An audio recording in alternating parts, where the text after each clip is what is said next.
Welcome back to the TechTual Talk.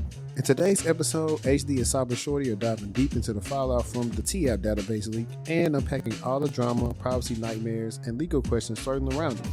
But that's not all. We're also exploring the wild rise of job scams, how AI and deepfake technology are being weaponized in hiring and job hunting, and how North Korean operations reportedly use fake IDs to infiltrate hundreds of U.S. companies. From real-life scam texts and shady recruiter emails to candid confessions and practical security tips, this episode uncovers the latest threats facing tech workers and job seekers today. Plus, we break down what the T-App breach means for personal privacy, the risk of sharing your most sensitive information with AI, and why digital footprints can haunt you forever. You also hear lively debates on the changing landscape of remote work, how millennials are reshaping corporate management, and why likability and visibility might just matter more than sheer hard work in today's job market. Whether you're a seasoned techie or just trying to stay safe online, there's something in this episode for everyone. Grab your morning coffee or tea and join us for candid stories, real-world advice, and fresh perspective on the intersection of technology, privacy, and workplace culture. Let's get into that. Welcome back to the TechTual Talk podcast. I'm your host, HD, and we got our co-host with us today, CyberShortiee. Let's give everybody a round of applause for waking up this morning.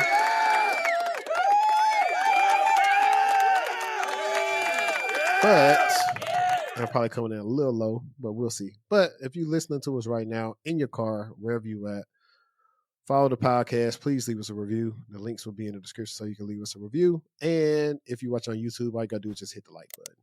And I haven't been saying this for a while, but we have the mailbox in the description to send us questions. We'll answer them. You guys can leave a voicemail. And last but not least, don't forget to join the Discord. The Discord is where we're centralizing and mobilizing a lot of things, where we're going to be having some special stuff just for the Discord peeps to look into.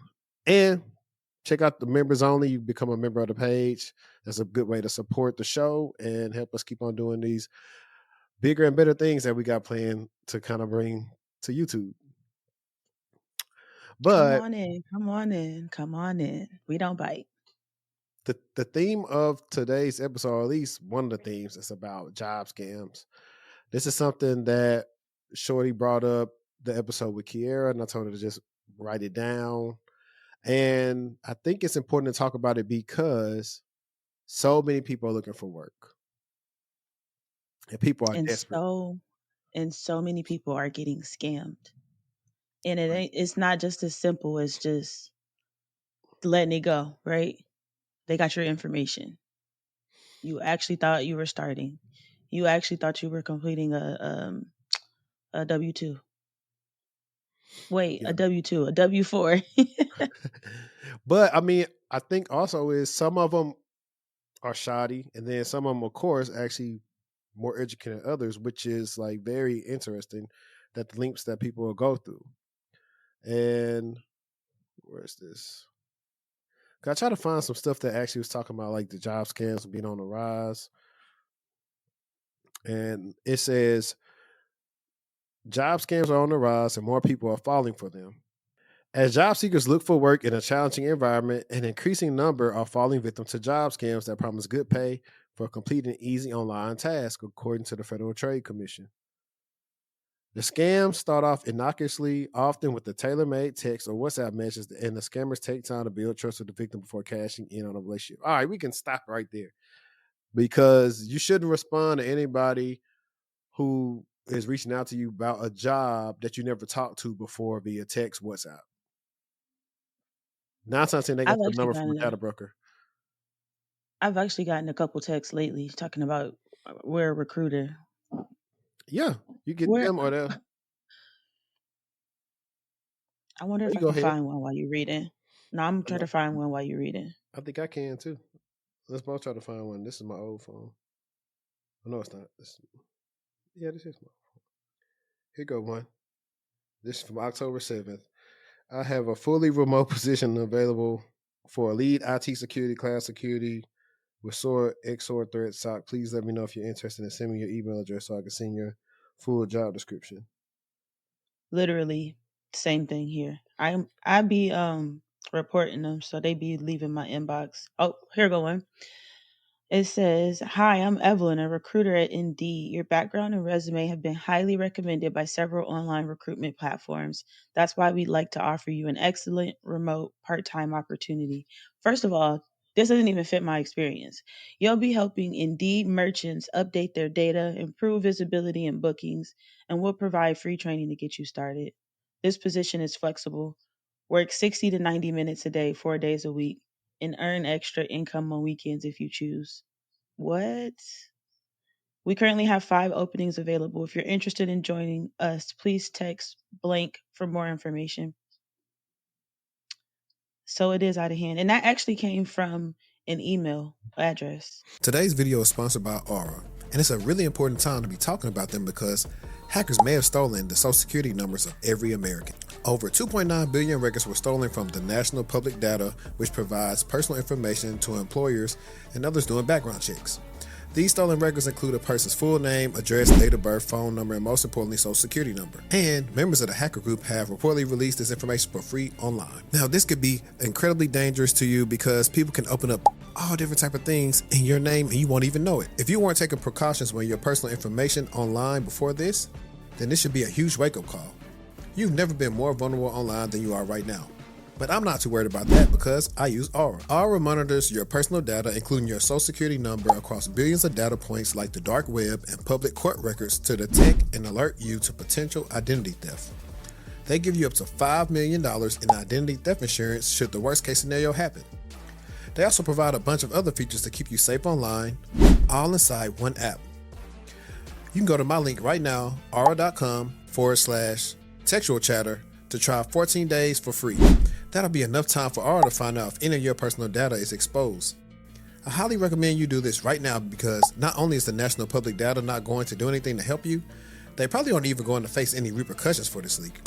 I'm not leaving myself and my family vulnerable to data breaches. If you don't want either, you can go to aura.com/textual chatter to try 2 weeks for free. Now back to the video. Yeah, some of them come with email. Some of them, I don't know. Like, I've never talked to you, so I'm not responding. But you better off.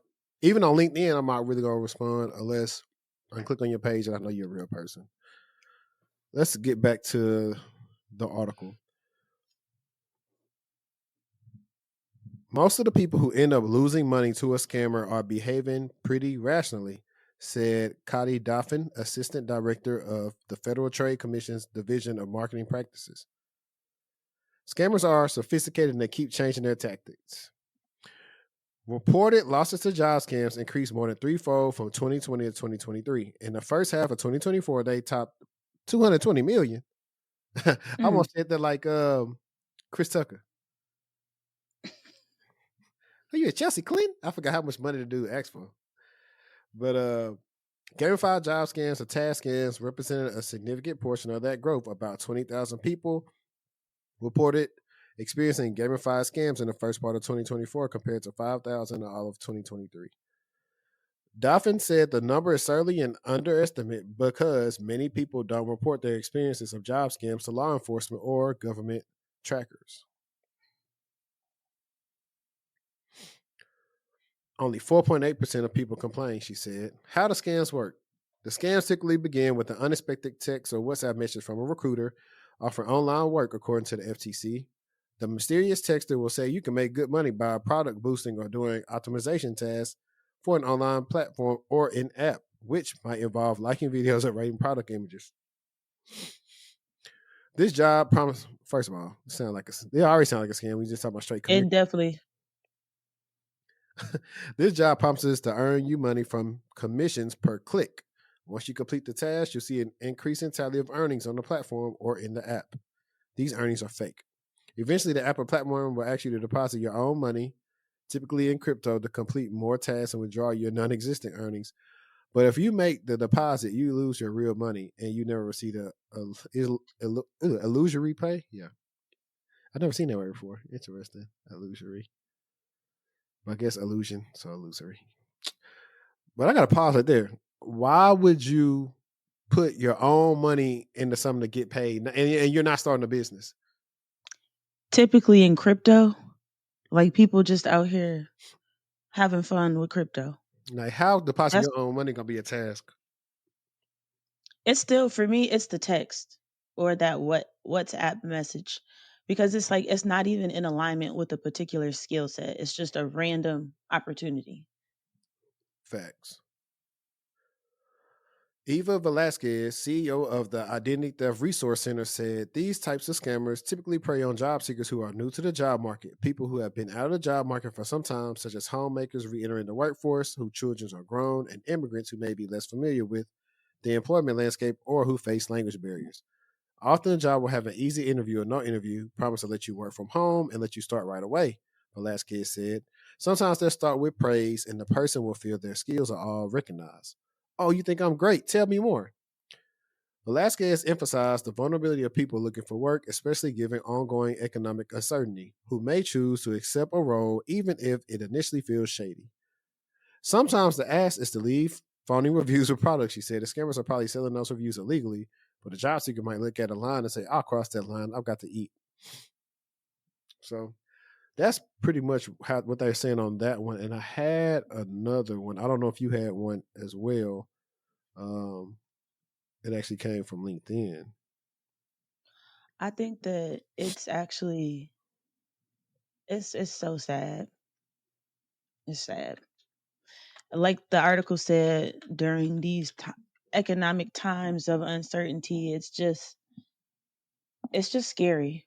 It's scary that that could be a position that people are put in to have to think, okay, maybe this is kind of sketchy, but I need this income so bad. I'm willing to do what I got to do. Um, yeah.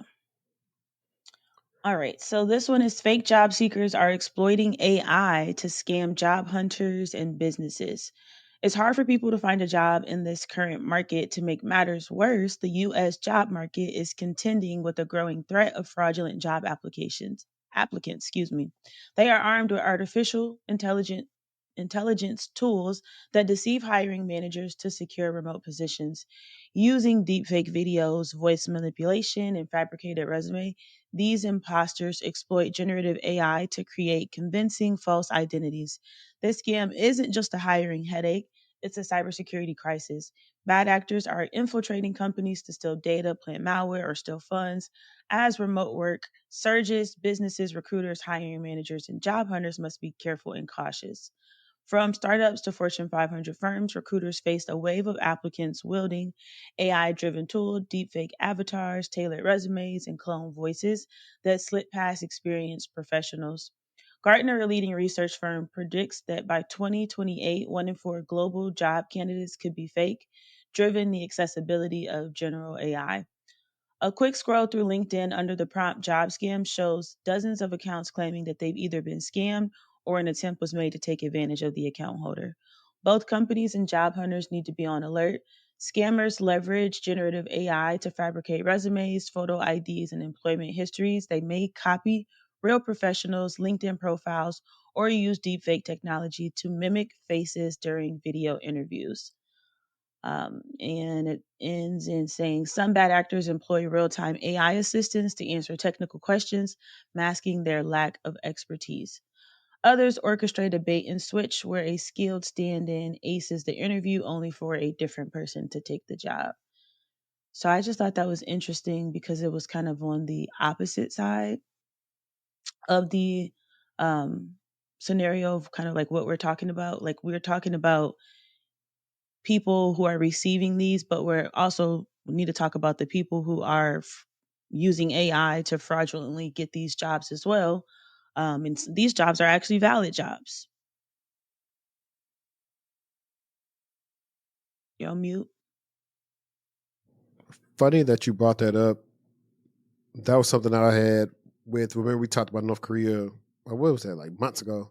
Somebody asked us to talk about it again. So ironically, some links popped up about them cracking down on them harder. And I think a woman got sentenced to like 8 years of jail or something like that for the North Korean stuff. And let me see. Yeah. So let's just go straight into that because I think it's a perfect segue into it. But first, actually,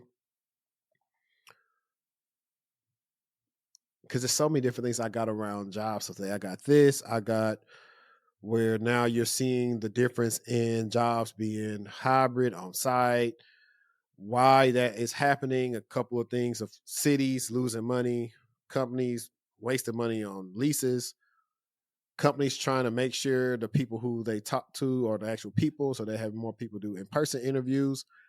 It is going back to how it used to be. which is And crazy because people are not equipped with the skills to interview virtually, let alone in person, in face. And not everybody, but a no, lot no, of no. people really do struggle with interviewing. And so if we go back to interviewing in person, you thought you was anxious in that virtual interview, you're going to be anxious when you see those people's faces in person, and when somebody can actually physically see, engage if you know what you're talking about or not. You don't I, have any AI systems, you don't have any notes, you don't have any of that. shoot, not only that, I mean, take it a step further. A lot of these people don't even have regular social skills to even talk to you in person. That's kind of where it starts at right there, because all interviews, really good interviews, should be a conversation. And when you get to a certain level, it ain't about what ports and this and that. It's really like, okay, tell me about your experience. Let me tell you about this job. Tell me about some stuff you did on your job that would probably make sense for this role. And that's what they're gauging on. That's the real issue, though. A lot of people, when you get an interview, based on how they feel about you or whatever is on your resume, it's probably going to like see how your interview goes. And that's why I tell a lot of clients, I do not want to oversell you, because when you oversell yourself, you better make sure you know everything we got on this resume. If Every single thing, and if because not, they will find a way to pick it apart into I thought you, right here it says you right about that. I think that a lot of people have experienced a not so great interview, especially after COVID. yeah, You can Eh, tell when, like, they don't really want to interview you. You can tell when maybe you're the last person on the list. You can tell when maybe they're not being as professional as you think they should be, because it is an interview, right? You can tell. yeah. I miss one of the things too. Then depending on where the people are from, like you have people from the north, south, east, west, manners. Hey, how you doing? Are they going to actually talk to you? Did you just interview me for a checkbox? It's a lot of stuff that go through your mind when it comes to interviewing anyway. So I definitely feel with like clients and people who's struggling right now, because it's rough. A lot of the entry level people are struggling, mid level people. I don't know. I have different feelings about it. I think just a lot of people are invisible. I feel like over the last 5 years, some people did not think about going into a different area, knowing that their jobs were like, I don't really want to pick on recruiters, but I think recruiters from the pandemic to now should have looked to pivot to do something else, even though they are very useful, because how you gonna get the talent. But we see companies abuse them so much. We see companies want to use AI agents for the screenings and recruitment process. Not only that, you have Workday, which it's hard to even get a job you apply through Workday, because Workday has its biases and the lawsuits that they're in. There's a whole bunch of different stuff that's going in there about those recruiters, where it's like, maybe you should probably look into learning something else. Because I saw a recruiter that said he hadn't worked in like 9 months. Did you see that TikTok of the guy who said that his boss was AI? He was like, "My boss is an AI." A We might guy have to just watch that. recently got hired. Yeah, I'm gonna find it, but crazy. I wonder if it's Claudius, his boss. No, it wasn't Claude. No one Claudius. Shoot, while you get that, I'm gonna go ahead and I'm finna see. get to this. U.S. sanctions North Korean firm nationals behind IT worker schemes. The U.S. Department of Treasury Office of Foreign Asset Controls has sanctioned 3 North Korean nationals and a company for supporting fraudulent IT worker schemes that generated illicit revenue for the Democratic People's Republic of Korea. The sanctioned company is named Korea Sabasku Trading Company, and the three North Korean individuals are Kim Se-un, I guess that's how you say it, Jo Kung-hung, and I don't know how to say that. Is it Mong?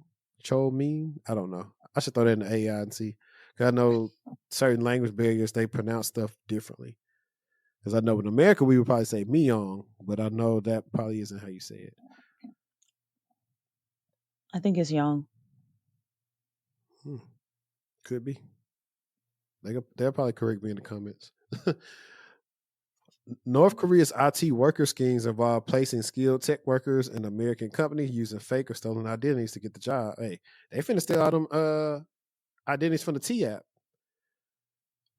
Okay, quickly. The workers' earnings are then funneled to the DPRK regimen to fund its nuclear and missile programs. In a recent public service announcement, the FBI has updated its recommendations for U.S. businesses to defend against such schemes.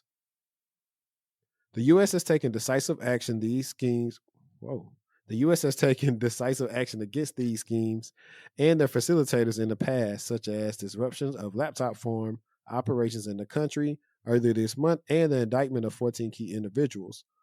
Also, earlier this month, OFAC sanctioned Song Kung Hook Yak, a Korean person, believed to be a member of the North Korean hacking group Anduril.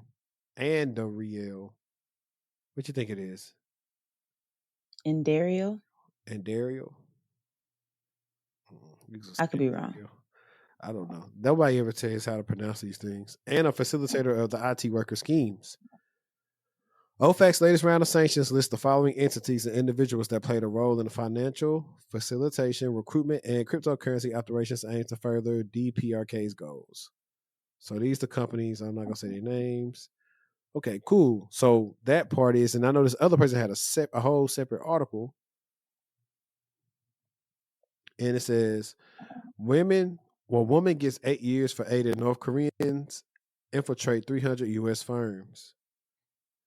Christina Marie Chapman, a 50-year-old woman from Arizona, was sentenced to 102 months in prison after pleading guilty to her involvement in a scheme that enabled North Korean IT workers to infiltrate 309 U.S. companies.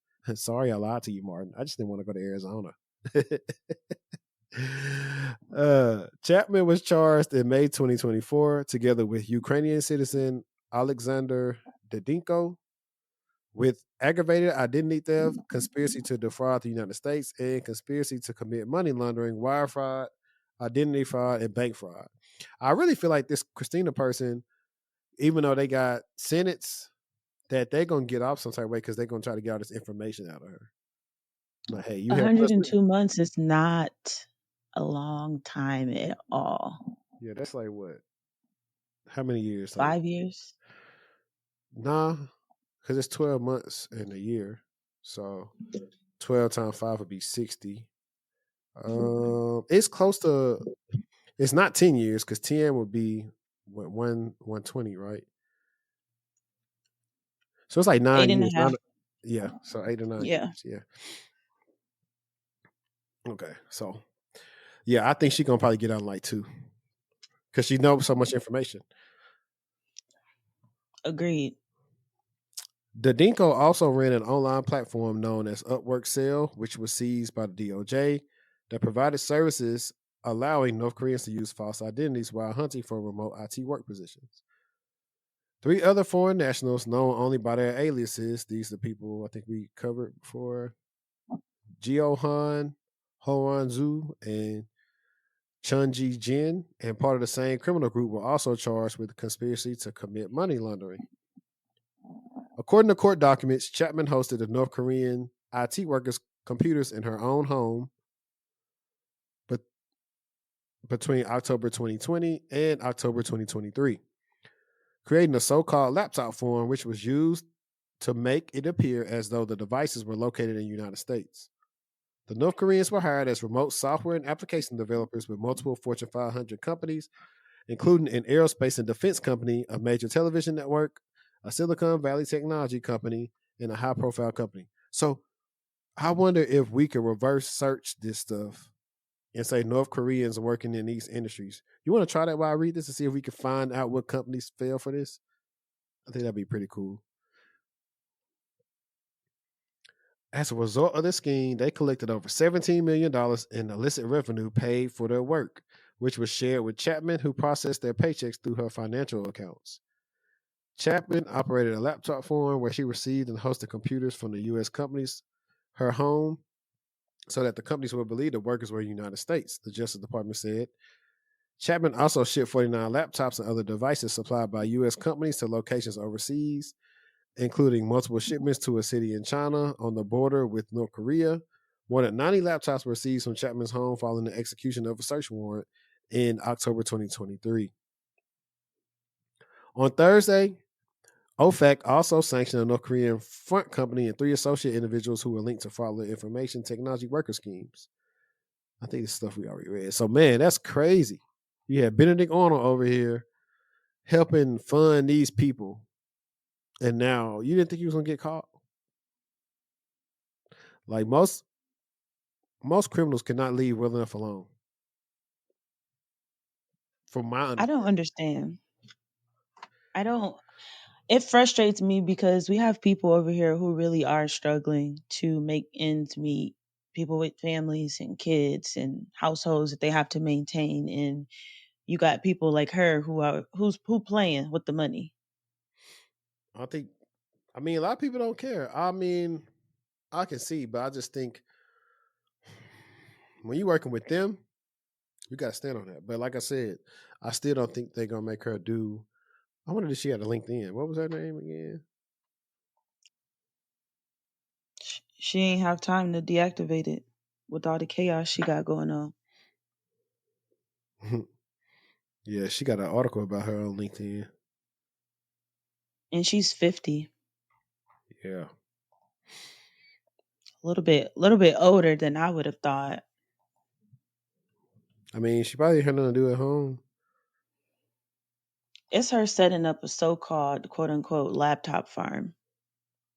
And again, not being it's going through an ISP. You know what I mean? Like that traffic is being caught. It don't matter if it's through your phone carrier. It's going somewhere that can be traced. It's a lot of Christina Chapmans. Let me see if I find her doing Arizona. Oh no, she probably went rogue. I don't see her.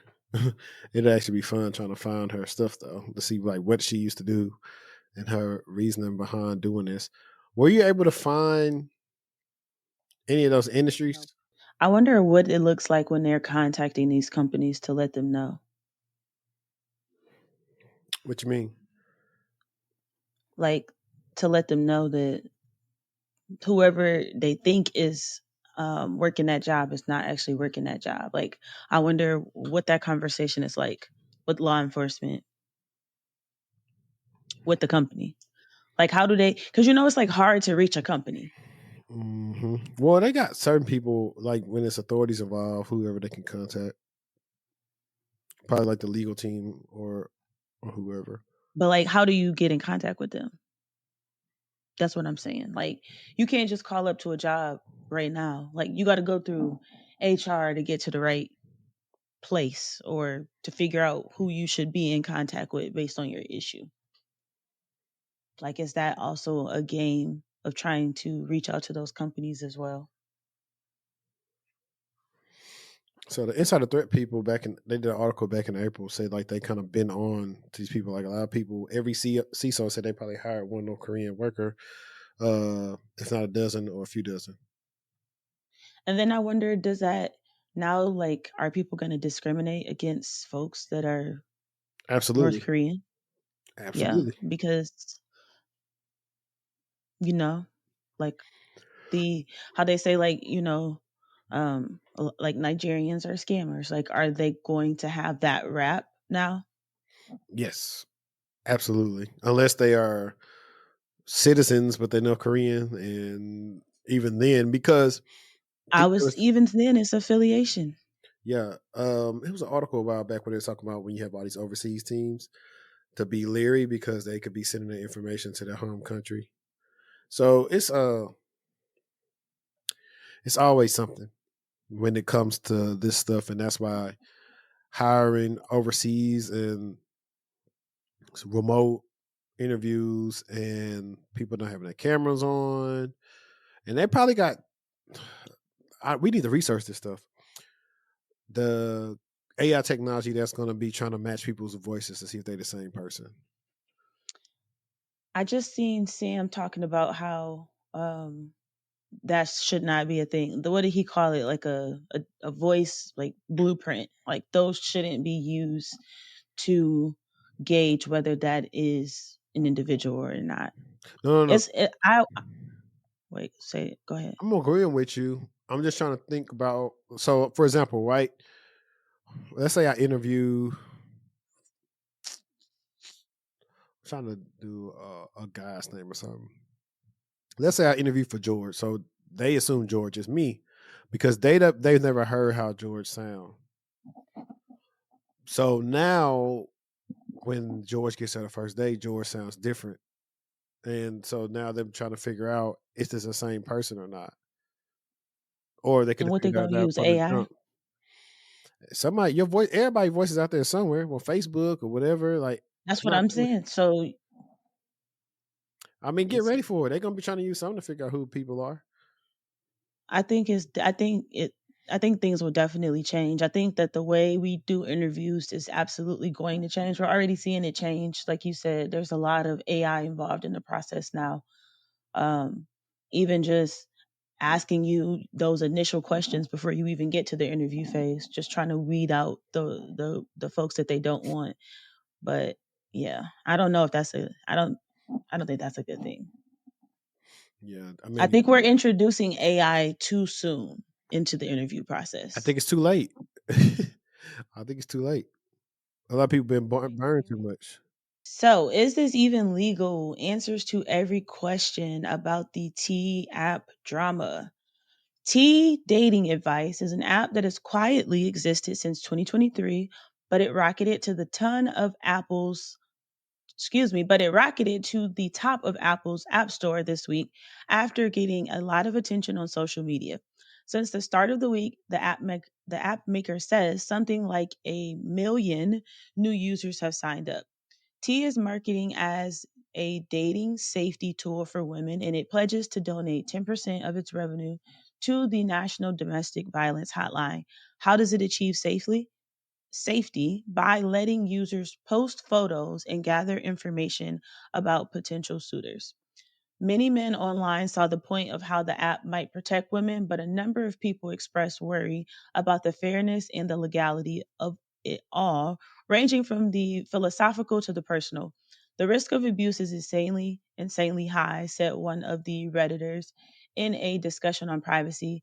It seems pretty socially de- deleterious if any human can have a social media profile they can't view created for them without their consent or knowledge, one Twitter user wrote. And of course, they got me, fellas, one man posted on TikTok showing what appeared to be a report about him on the app.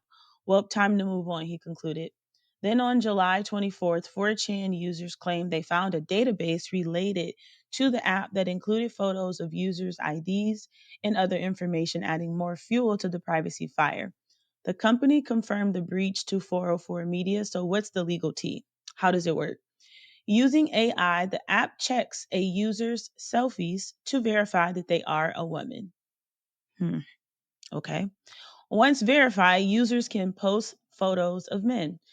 These are usually mined from social media profiles and other dating apps. The app enables the photos to be run through a reverse image search, enabling them to run a basic background check against public sex offender databases and check for photos that might get flagged as being used in catfishing, misrepresenting one's identity online. The app also features a Tea Party group chat, which allows users to directly share information about men, and has a rating function, which allows users to share their experience with Yelp style reviews, awarding a man a green flag or a red flag. What are the legal concerns? The inclusion of men's names, identities, and other information has triggered people to ask, does the app enable users to violate others' privacy rights? The T's biggest problem are actually practical, not legal. T definitely raises fascinating questions about privacy, the digital age, and norms of modern romance, but largely stays clear of any major legal problems in the US by creating the forum in the way it did. There really are three buckets of legal issues that could arise in connection with the app: potential civil liability for privacy violations and defamation, and possible criminal exposure related to online behavior. Is this an invasion of privacy? Oh, this article is so long. One sec. Is this an invasion of privacy? In general, the right to privacy covers the right to be free from intrusion into one's personal affairs, the ability to control who has access to one's personal information, and the right to be free from unwarranted publicity. We all enjoy some right to keep our private affairs and relevant images to ourselves. Many privacy laws are quite clear and straightforward. For instance, it's almost always a clear violation of law to publicize someone's social security number. There are healthcare laws such as HIPAA, which set national standards for when and how medical offices can handle patient health information. Specific privacy laws govern the disclosure of student records, financial information, personal data, and a host of other information people generally want kept secret. With the T, some men have complained that the very act of enabling users to post photos of them online without their consent violates their privacy rights. It is fair for people to be concerned about their images or likeness published online. Still, many aspects of our world complicate any ability one might have to challenge the unconsented use of an image on a dating app, at least in the US. First, as a legal matter, many of the images that appear on T were first voluntarily posted on dating apps or social media sites. When a user posts a photo to the internet or an app like Facebook or Instagram, he or she typically retains the rights, i.e., they still own it, but is granted the platform the right to distribute or display it in connection with the service. To be fair, most users don't read the fine print when they sign up for apps. It becomes harder to make privacy rights an argument when one has waived these very rights to the photo in another context. Moving forward. Is this defamation? Legally, defamation is the publication of false information that harms someone's reputation. Generally, for a statement or act to be considered defamatory, the following elements must be present. The statement must be made public to at least one other person. The statement must be presented as a fact, not an opinion, and must be untrue. The person publishing the statement must be at fault either by being aware that the statement is false or being ridiculous about it, and the statement or act must have caused some damage, whether financial or in the form of emotional distress. Anything published on T is public, so the first prong is easily met.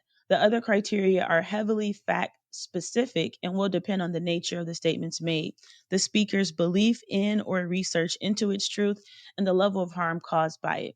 Even though a lot of the information published, aka spilled on T, can cause great embarrassment to anyone outed or targeted on it, it is difficult to win most defamation suits based on an individual's sincere expression of opinion or perceptions of events. Likewise, the app itself is likely to lose a defamation suit for speech that is presented on its platform. So yeah, it goes on and on and on and on and on. But um, I just thought that was pretty interesting. What are your thoughts on the T app? And If yeah. if people wanted to pursue this legally, they possibly could. I think twofold. One, it's going to be on T because hey, you had these people uploading this information, and even though you told them what it was doing, you're supposed to protect the information. You can't just have an app, and anybody could just access the database once they figure out how it's constructed. Two, a lot of those women did cause harm to people because they posted stuff true and untrue. You had people saying people had STDs and all this other stuff. People saying it wasn't true. You messing up. People was married. You probably ain't dealt with the man in years, but you wanted to post about him because you was butthurt. It was just a lot of different stuff that people was doing on there that was corny, and they would pretty much messed up an app that was meant to do something good. That's now just torn us the whole reputation of the app. That's literally what I was going to say. I absolutely stand for what it was supposed to be there to do. And I mean, they used to do this on Craigslist. Like it's just on an app now, but this same thing used to be on Craigslist. Have you seen this person? Type of situation. Or what was that? What was it called? Back page, back door, or something? One of them. Now you know you're going down a slippery slope because you know them sites was used for some other stuff. But I'm saying you still could find out about people. You could see them on, like, this isn't new, Oh yeah, posting for sure. people on these apps. But They post more than that. I When I businesses they're doing stuff they they're not was supposed to do at the massage parlors. exactly. Yes, yes. I hate that the the mission of the app is being lost in the drama of how it's being utilized. And just like you said, they absolutely should have been protecting that data, because so much is at stake. Just like you said, marriages and livelihoods. Somebody done got in a fight behind, things have turned physical somewhere behind the app, in Yeah, the images and the conversations that were had. My city was going crazy about it. I think on Thursday. I think it was started on Thursday. That's when I started to see people, posting about it and saying that they was waiting for access or they didn't get approved. And I didn't think it was like a submit your ID situation. I didn't know what the approval was. Like oh, you didn't when know you join that? the Like I Facebook should group. have. See, that's No, been. I didn't even look into it because I don't even care. Like, I don't need to be on there. I'm not on there. So like, I had two I family wasn't members even that thinking ended up about on it. there, Mm. and Were but they they ended. upset?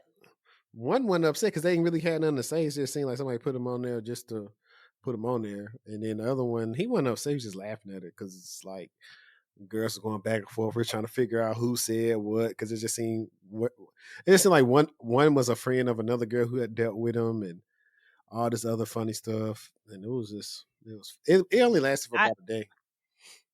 I don't think that, and even still the people that were using it, I don't think that everybody will care or get the magnitude of the impact that that can have on them being tied to that site, or even just your driver's license details being exposed. Where you live at is on your driver's license. Your driver's license number is on your driver's license. I can go order a new driver's license if I got your driver's license number. Yep. Shoot. Now y'all be watch the coffee app gonna be way better. But no, I think the men already got an app. Wait, what? I was What being is the funny. coffee app? I don't know. Oh. I'm saying tea, coffee. I try to make like I'm doing gender roles Yeah. here, but Yeah. coffee would probably be a little bit more masculine than drinking tea in the morning. But So is it true that the men have an app, or they're kind I of think they trying do. to create an app? I think they do. They probably already created it or just use the app for something else. But at the end of the day, it's all childish. Very. It's all And I childish feel for bad people. for people who were using it for legitimate reasons. Facts.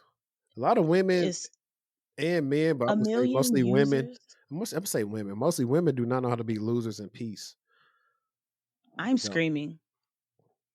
A million people registering to use the app as of lately is absurd. That's how you know it was happening and being talked about everywhere. and the crazy thing And about it literally, is it was like the hype was here, and then they identified that they were compromised, they make it like bad in like because 3 a days. million people on the email list. You know how much money you can make off that? Do you know how do you know how much money that data is worth? Mhm. Yeah, so I feel bad for everybody who's on there talking funny. It was like I seen. Let me see if I got them screenshots because they was funny. I'm finna scroll on Facebook and see if I can find any comments about it.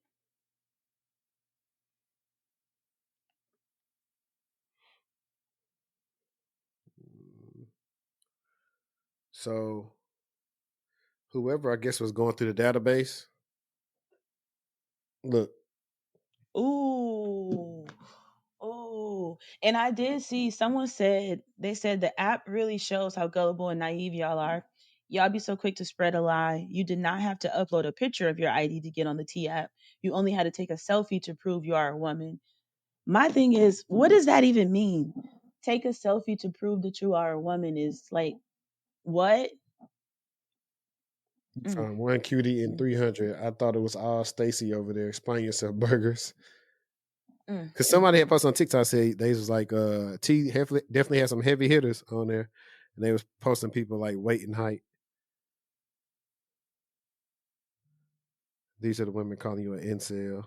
You still don't even want your selfie, but I mean, at least it was a selfie, not ID. So I'm stand corrected.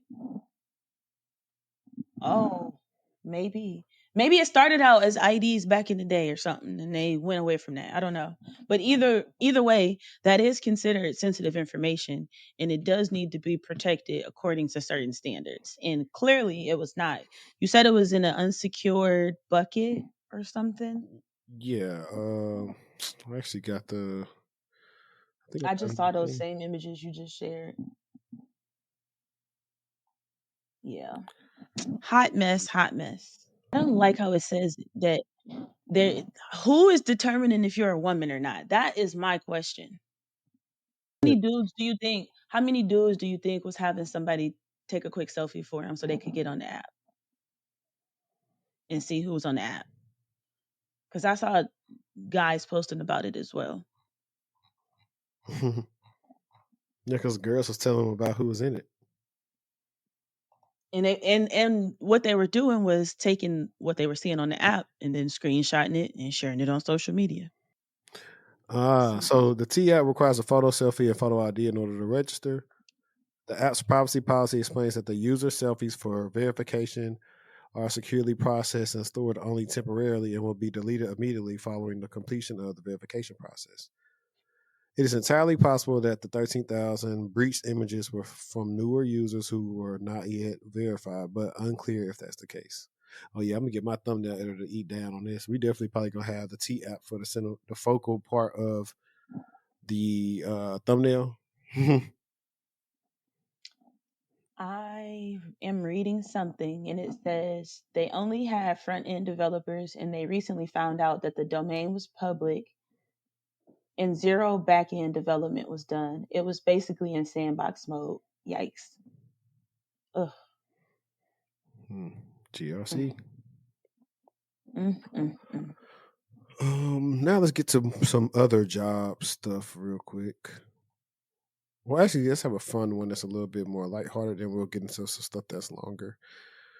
So it was a post that kind of went crazy on X this past week, and it said the black tech girls are acknowledging the environmental impact of AI, especially the harm it's doing it in black communities, but their takeaway is still get with it or get lost because it's not going anywhere. How effing gross and selfish. And I don't even know if the person behind this page is black or not. Because it's Eartha Kitt, I think, on this picture. So I don't know. I feel like when people and then somebody just let me see. So yeah. So it's funny because that same page was talking about that the T app need an ID to join, and somebody said no, you just needed a selfie. Which I think is, like you said, crazy. I want to know who's verifying it. AI? All right. That you look like a girl?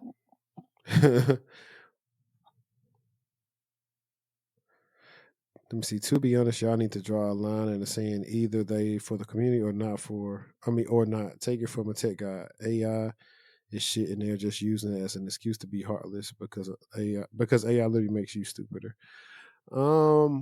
I think there's a disconnect with regular people talking about AI versus people who have corporate white collar jobs talking about AI. Like I noticed that from when I'm on Facebook, people are just talking about ChatGPT. Agreed. So 100 times out of 10. That's it. That's the only because that's the only one that they know about. well, it's not even that. Their level of understanding is just it's a helper. I use ChatGPT for everything. They're not Yep. even looking into the operations aspect of it. Like when I was prepping for the interview, I was just researching different things. Or was that when I was talking? No, it's actually when I was prepping to talk to Charles, and I was just saying, let me look this up. And I found out there are companies that pretty much have agentic AI for pretty much like SOC analysis. So I was like, where you're just looking at, hey, ChatGPT, tell me if I need to get new tires. These things are actually other things are being programmed to structure, scale, and pretty much lean out and take jobs in a sense.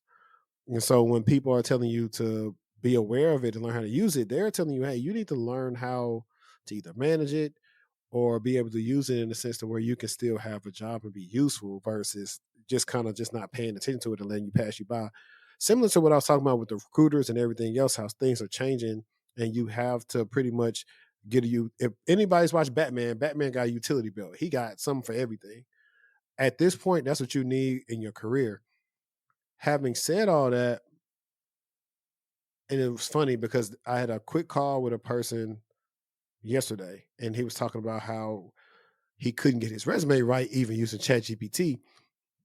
And it brought me to a point. I was like, well, the reason why is you would have to know what a good resume looks like in order to actually make a good resume from ChatGPT, in order to tailor your prompt the right way. I was like, if you don't, it's not going to give you what you need. And so a lot of people don't even know how to prompt correctly. So like, They're not even prompting at a 100 level. Okay, let's right, start like you there. said, They're prompting at like a 50 level. yeah. And I don't even know what my level is, but I know prompting in a sense is kind of like pseudocode, in my Prompt experience. engineering is it, I think that that will be an area that people will be able to thrive in. I don't think that that's ever going to go anywhere because I, you need to know how to talk to the systems yeah, in a way to get what you're trying to get out of it. right. Because you can ask it any question and you can ask it 15 different ways and get 15 different answers. Yeah, and that's why I think it is like pseudocode because what did I do? I needed. I think I've made it. I'm going in my Copilot. So look, and this is a real life enact because I was like, I said, hey, create me a PowerShell script that returns me value C for value A. But of course, this is very vague, so I'm gonna get a very vague script that does not work the way I need it to. So I said, okay. Then I said, let me get a little bit more descriptive. So I said, create a PowerShell script that returns information from an Excel sheet that returns value C for value A. So now I told it where I needed the information from and what I need to get out of it. So an end goal. And then I think the last one said, create a PowerShell script that returns information from an Excel sheet that enters an input for column named AWS account ID and returns the data on the same row from the column named AWS email. And I believe that's the prompt that made the that actually made the code. No, yeah, that's it. Yeah, I think the last prompt was I like, hang on, one more. I think because I'm actually showing them in real time of like how if I don't know how to code, I don't know how to structure these prompts to get what I need. Because I've taken different Python and programming classes, so I already know how to do the pseudocode. So that's why I said I looked at it as like pseudocode. And the more descriptive I got, the better my return or my answer was. And it worked like a charm. mm, And all I had to do was just put the wherever the location was in Windows, I just had to copy and paste that in the code, and then it ran like this. And so now when we talk about automation, that was just one part of like anybody who works operations. They know you have all these different accounts, and you're trying to figure out who owns what, who's the point of contact. So I was just doing a proof of concept that I could bring to the Sec DevOps, like, hey, this is something I worked on. So when I do this, after this, I run this other script, or I run all these scripts at once, and I get this account and this email address, and now it opens up Outlook, and it automates this, template to these people because we saw this happen. And so that's pretty much what I was working on, a proof of concept. So that's in a way, it's like if you can't do that, you will be stuck with AI because all you're gonna be doing is just asking basic questions. And in a sense, that's not what they spending all this money for AI for. Not just to you could because essentially we could already been asking Siri and Google Assistant and Samsung had Bixby and every other assistant. We was already asking it that kind of lower level stuff that we were doing with the phones before. So you kind of got think big. What's that old TikTok song? I mean TikTok sound. You thinking big? I mean thinking small. you need to be thinking big. Yeah, like that's what these people they really do. They need to be thinking big. So like I would just say like, if you want to learn prompt engineering, cool. That's why I actually think like everybody says, hey, now with AI, you don't need to know how to program, it's gonna be dead. No, if you know how to program, making your prompt is gonna be easier for you to do to get your desired outcome. If you don't know how to program, You're just gonna be trying to throw stuff at the wall and see if it worked, and you'll be frustrated. Versus the person that kind of knows syntax and knows this and that, they'll be able to find out something. Like you got to look at it as a helper.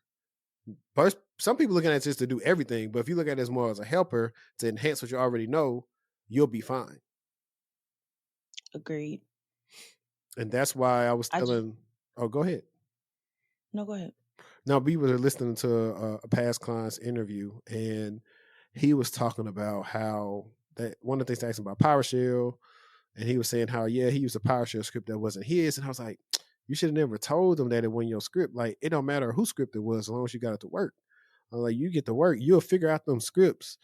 And it was just a way, it's like you got stuff like this on your side. Like, of course, you don't want to put no personal information on there. So you would do like I did. You would make it high level descriptible enough to where you copy your PowerShell script and put it on your work machine and then get it working until you start understanding syntax more. I had an event with some young men last week, a couple weeks ago, and I asked them about AI, and I was like, "What do you know about AI?" And they were like, "ChatGPT." Immediately, and I said, "Well, what else have you heard of?" And they were like, "Copilot." So these kids they were like from 7 to like 18, they are well aware of how to use these tools and how to do different things with them. One of them told me that he uses ChatGPT to help him hook his game up or to help him be better playing on those kid games. I don't know, but it's crazy this isn't the time to let it bypass you because it's not going anywhere. Like nothing has been this big since the age of the internet. Yeah. And I would say children are always early adopters. Um, Absolutely. I remember being a kid, being able to do stuff my parents couldn't because I was actively using it. So I remember us, you know, they blocking them YouTube and MySpace at school, and a kid somewhere say, "Oh, I'll raise you that. Let me show y'all guys how to use K proxy to use this proxy so you can look at whatever you want on the school internet." So I'm not really worried Yep. about the kids. It's the adults that's going to get left behind. And I say No, that that's what I'm because, saying. yeah, I say that Yeah. because like even having an old school dad, I guess my dad is like on the cusp. He really was like one of the he by birth year he's a boomer, but he's not to me. He's not a boomer, but he is a boomer. He's born '64. I think that's like the last year for boomers. He's behind on a lot of stuff that's with technology just because refusal to change, stuck in his ways, and he's not the Or only one.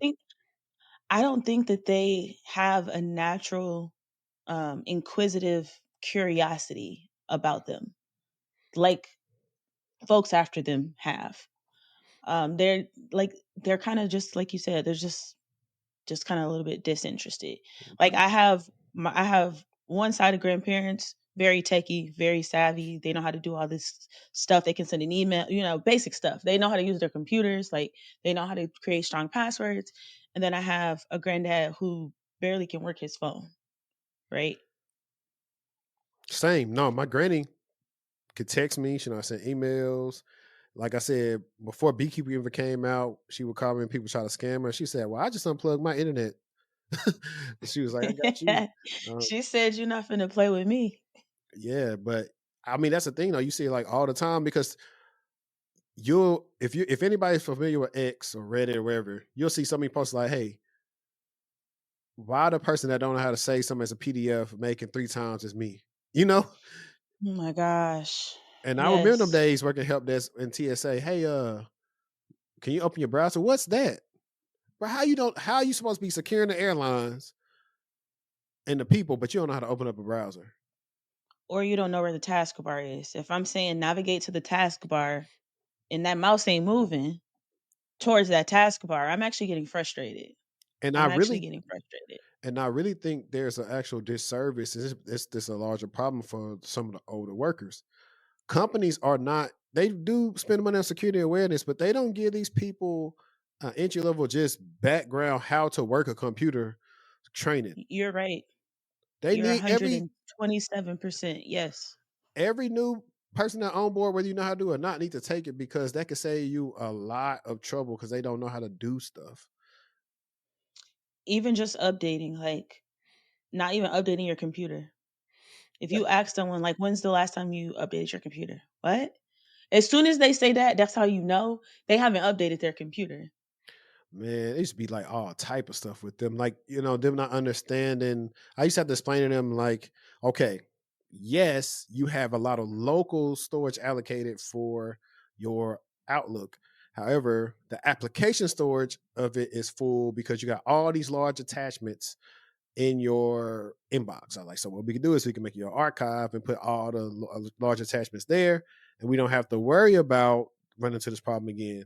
Or we could just rebuild your mailbox. It was like a whole bunch of stuff. It was fun. That's how I kind of learned some troubleshooting things. As well, like I get people don't want to do help desk, but there are intrinsic things that you learn about people and systems when you work help desk that you won't learn if you skip. Oh, for sure. It People who work help desk know how to do a lot of things that people in tech just don't know how because like you said, they weren't exposed. They didn't get that experience for sure. Even like knowing how to even open up a command prompt window. There's a lot of different ways that you can open up a command prompt window Mm-hmm. Now for sure. besides going to the taskbar and clicking on typing it in. You know what I mean? Nah, for sure. I mean, a lot of people didn't have to do it. I know, like back then, I didn't live in CMD, but we did do little things we had to do for like if people couldn't access stuff on the internet. It was stuff that if you did it from command line, it'll work better than you trying to do it with the GUI. And that's something I had the experience setting up a what was it? Where I had to set up some freaking home lab where you had to do it a certain way through Bash, or it wasn't going to work if you tried to just do it the native way, like through Mac OS. So, nah, I mean, all we're trying to say is I get it. I'm a fan of not using so much AI to replace the human aspect of things because what's going to happen when nobody's talking to each other and we're dealing with robots delivering the packages and everything else? Like, what is everybody going to be doing? Truthfully, I like AI. I like AI from a productivity I like perspective. AI. But I think that people assume when we say or like when they hear us say things like that, they assume that you are just like and you're pro AI in every way, shape, and form. There are so many AI tools that we don't even know about. Me and you be sending each other tools like, "Hey, did you know about this or you heard about?" Like, we can't keep up. We can't keep up. Pro AI. I ain't even pro self checkout. Why would I be pro AI? But I mean, they hear you talking about it and using it, and they just assume like you are consumed with it in every way, shape, and form, like some people are. Using it for therapy, using it for a number of different things that you shouldn't be using it for. Yeah, and I don't think you should use it for therapy just because we got to hold that thought. We got to hold that thought because that you segued into this article right here. I knew you was gonna bring it up. Sam Altman warns there's no legal confidentiality when using ChatGPT as a therapist because people, and this goes back to the conversation you and I had with Kiera when Yes. what was it, ChatGPT threatened to tell about their affair. Mm-hmm. Oh yes. Oh, that was messy. Yes. Yes. So I don't know why people are putting so much important things versus going to listen. Go see the lady. All my black women know about that. You didn't threaten to leave your man. He said, "Hey, I'm gonna go see the lady." He didn't lie and said he gonna see the lady. Go see the lady for real. And I'm gonna read the article. Chat GPT users may want to think twice before turning to their AI app for therapy or other kinds of emotional support, according to OpenAI CEO Sam Altman. The AI industry hasn't yet figured out how to protect user privacy when it comes to these more sensitive conversations because there's no doctor patient confidentiality when your doc is in AI. And this sets the precedent that it's going to be like this for everything. So, whereas people say, well, I use Chat GPT for being my lawyer, there's no confidentiality there either. There's no Chat GPT client privilege there. So, just be careful with everything that you put in there. The exec made these comments on a recent episode of Theo Von's podcast, The Weekend with Theo Von. Imagine if we got Sam Altman on. That would be crazy. In a response to a question about how AI works with today's legal system, Altman said one of the problems of not yet having a legal or policy framework for AI is that there's no legal confidentiality for user conversations. People talk about the most personal in their lives to ChatGPT, Altman said. People use it, young people especially use it as a therapist, a life coach, having these relationship problems and asking, what should I do? And right now, if you talk to a therapist or a lawyer or a doctor about those problems, there's a legal privilege for it. There's doctor patient confidentiality, there's legal confidentiality, whatever. And we haven't figured that out yet for when you talk to ChatGPT. This could create a privacy concern for users in the case of a lawsuit, Altman added, because OpenAI will be legally required to produce those conversations today. Yep, because there's nothing that says it can't. I I appreciate him being honest about it and saying like it is a problem because you are putting in the most intimate details or people getting abused. Should I leave? Like the things that are being talked about with ChatGPT. ChatGPT does not have the context that it needs in order to guide you through these scenarios. It might feel good, it might be what you want to hear, but there's more to the story than and there's like situational context awareness that ChatGPT just it's not smart enough to do. It can make you feel better for sure. It's supposed to be a friendly pal, right? But Mm-hmm. like you just said with that last little piece, go ahead and get in some trouble and have them conversations pulled. I actually am curious, I'm sure there have been some lawsuits and So ChatGPT was subpoenaed. let's look it up. While I read this, let's see if we find anything. I think that's very screwed up. I think we should have the same concept of privacy for your conversations with AI that we do now with the therapist or whatever. And no one had to think about that even a year ago, Altman said. I think the big issue with that too is because AI isn't a person. So it's not respected as a person. This goes back to Claudius acting like they was a person. Like, you're AI, you're a system. That's why no one cares about respecting it. Why would they? The company understands that the lack of privacy could be a blocker to broader adoption, in addition to AI's demand for so much online data during the training period. It's being asked to produce data from users' chats in some legal context already. Here you go. Already, OpenAI has been fighting a court order in its lawsuit with the New York Times, which will require it to say the chats of hundreds of millions of ChatGPT users globally, excluding those from ChatGPT enterprise customers. In a statement on its website, OpenAI said it's appealing this order, which it called an overreach. If the court could override OpenAI's own decision around the data privacy, it could open the company to further demand for legal discovery or law enforcement purposes.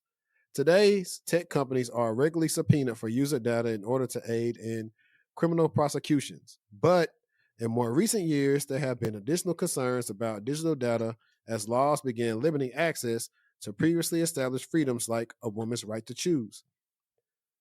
When the Supreme Court overturned Roe v. Wade, for example, customers began switching to more private period tracking apps or to Apple Health, which encrypted their records. Hats off to Apple for that. Altman asked the podcast host about his own ChatGPT usage, as well as given that Vaughn said he didn't talk to the AI chatbot much due to his own privacy concerns. I think it makes sense to really want the privacy clarity before use. ChatGPT, a lot like the legal clarity, Altman said. I think that's pretty interesting because, and it was something I stopped at when I read and I thought about it. Where was it?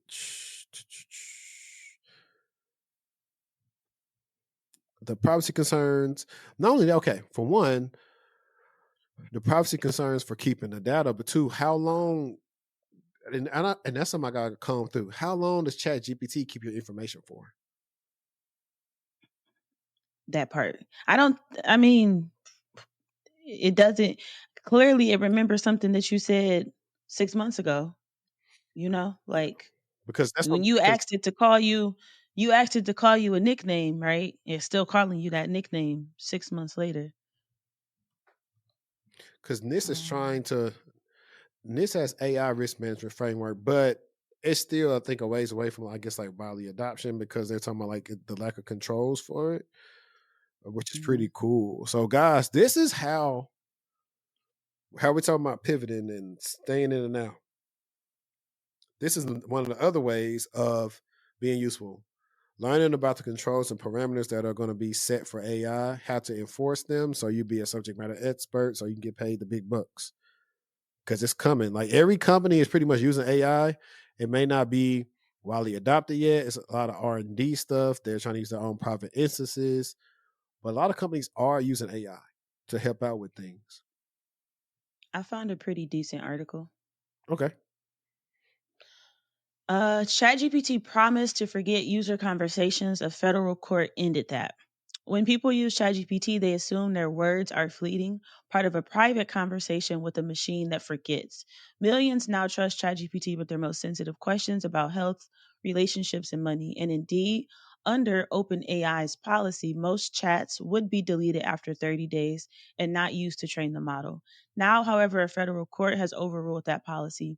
In an ongoing copyright lawsuit brought by the New York Times, a federal judge last month ordered OpenAI to preserve all ChatGPT user logs, including temporary chats and API requests, even if users opted out of training and data sharing. The court did not allow oral argument before issuing this decision. Users may choose to delete chat logs that contain their sensitive information from their accounts, but all chats must now be retained to comply with the court order. And for business users connecting to OpenAI's model, the stakes may be even higher.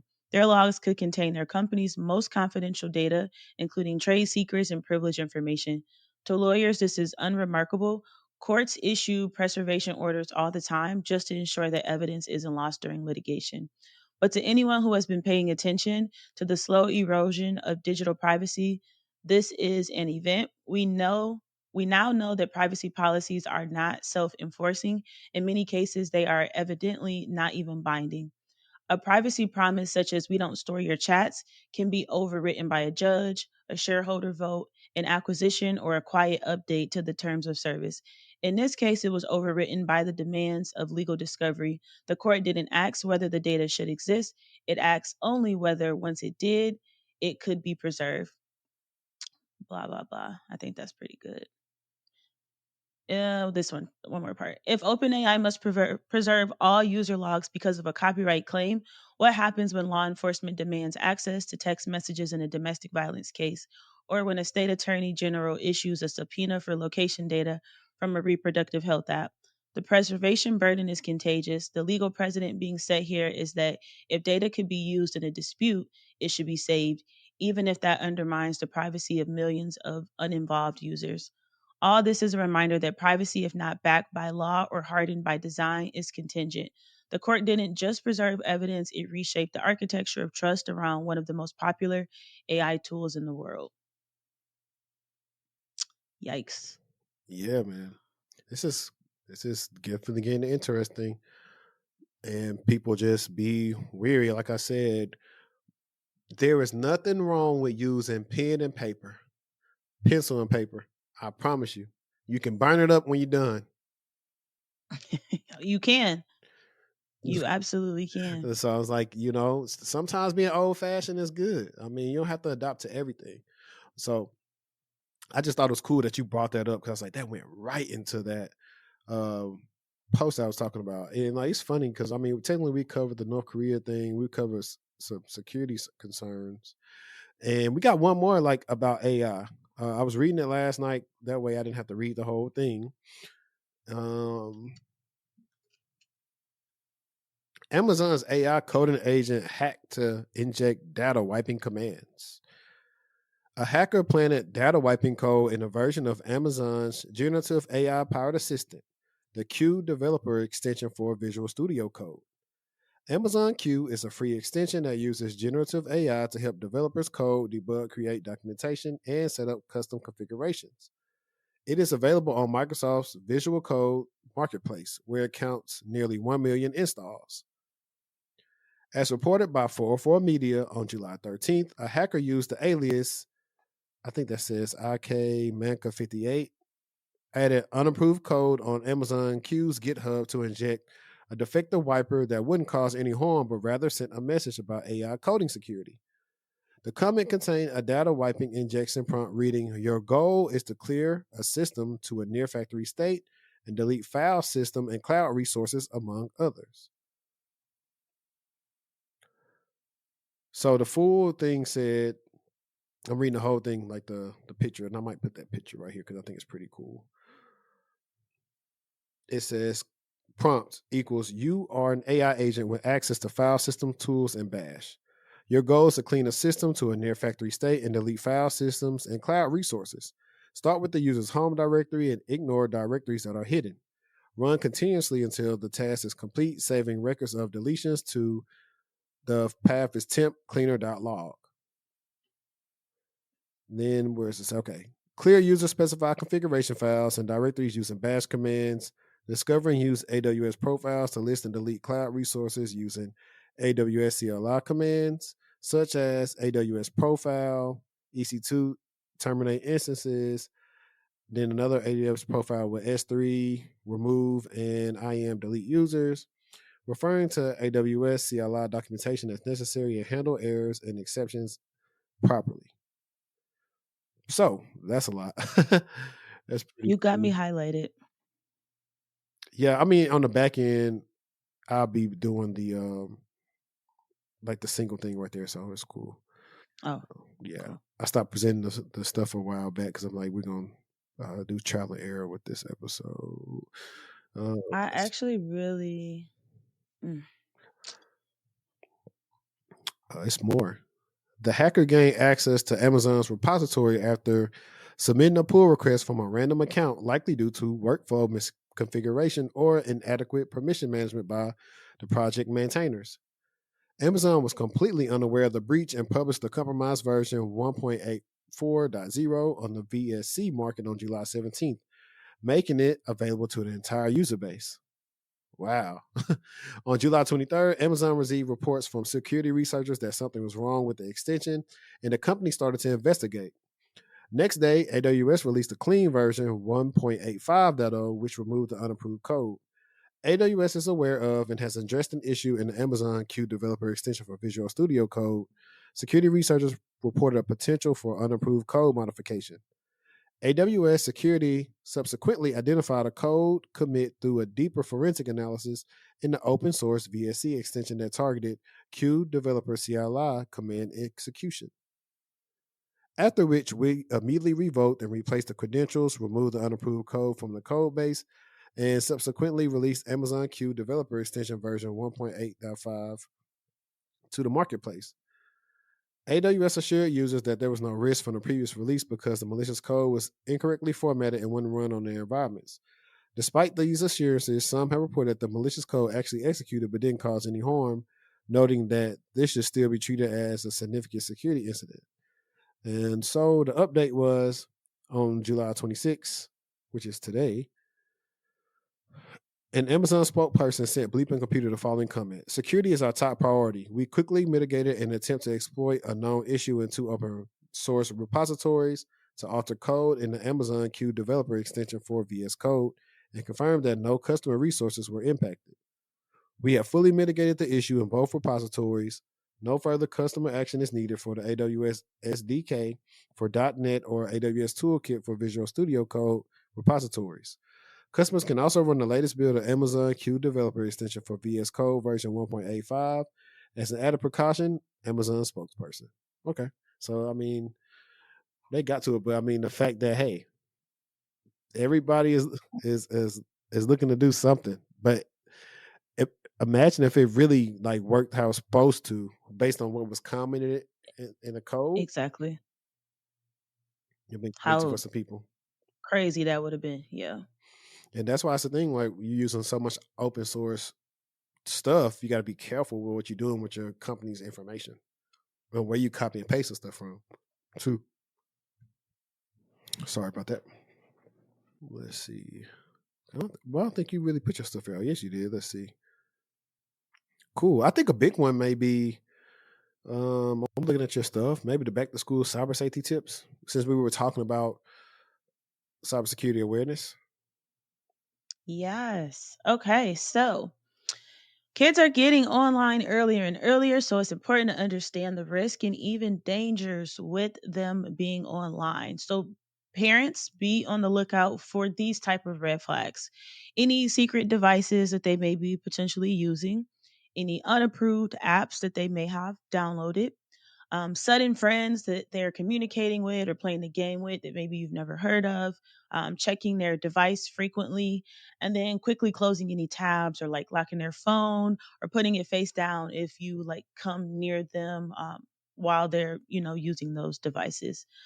They also say to check on any resources that are offered at your school. I actually think schools need to have more resources available to parents in educating parents better on some of the risks that are associated with using technology, because parents just don't know. And honestly, a lot of parents are tired and they're so exhausted that that's definitely not something that they're checking for unless they actually work in the field or know someone who does, who's basically like put them up on game. But definitely be on the lookout for some of those things from your teen, your preteen, your child that's not even a preteen, because they're all, utilizing these different forms of technology. And then also, I don't think there's anything wrong with going through that device to see what type of conversations and things that they're having. Like these group chats are outrageous that these young middle school, elementary school students are a part of. They're in group chats with people that don't even go to their school, with people that they don't even know, having conversations about things that would blow, a parent's mind. So I think it's very important to make sure that you are putting hands on these devices or eavesdropping. You have to be a parent in these situations. You hear them in there playing the game. What are those conversations like? Are they telling people about y'all family business? Are they telling people about where you live? Are they telling anything that is confidential or private? Are they sharing any of these details? And what conversations are you having with them instead of, coming at them aggressively or because you're upset or you're scared for their safety, just making sure you're having the appropriate conversations and sharing some of that risk with them. I agree. Now, also add something too. You said schools need to have more things for the parents. Some of the parents are not technology savvy, and I said that Savvy because themselves. Yeah. earlier this year we had something for Nelly at the school should be going to next month, and one of the parents there, I think she likes the kid's grandma, but I don't know how old she is, but she don't know how to really use a computer like that. So imagine somebody who don't know how to use the computer trying to tell people on how to be safe, which is, one of the things I do want to do, and I don't know how we can do it, but definitely, and we figure out how to. I don't know how you partner with the schools to come in and just teach something like that to adults. Really, adults like, hey, if you don't know how to use a computer, well, I think the first step is you need to just take. Everybody should go take a free. I think they do free IT classes like at the library, so they can show you how to use They the do. computer. A lot of libraries. They need to go to the library and learn that. Then after that, we say, okay, hey, most of your kids are going to have a video game, an iPad, a laptop, a cell phone, or something else where they have access to online. They could be around people they don't know. These are the do's and don'ts for them when they're online. You need to probably show them how to use a VPN at home for when they're playing online because people are weird, finding location, try to come. So there are things people should be aware of. A lot of times kids just have free reign to do whatever. A lot of times it was some video. I don't know if it's on. Think about when we were kids.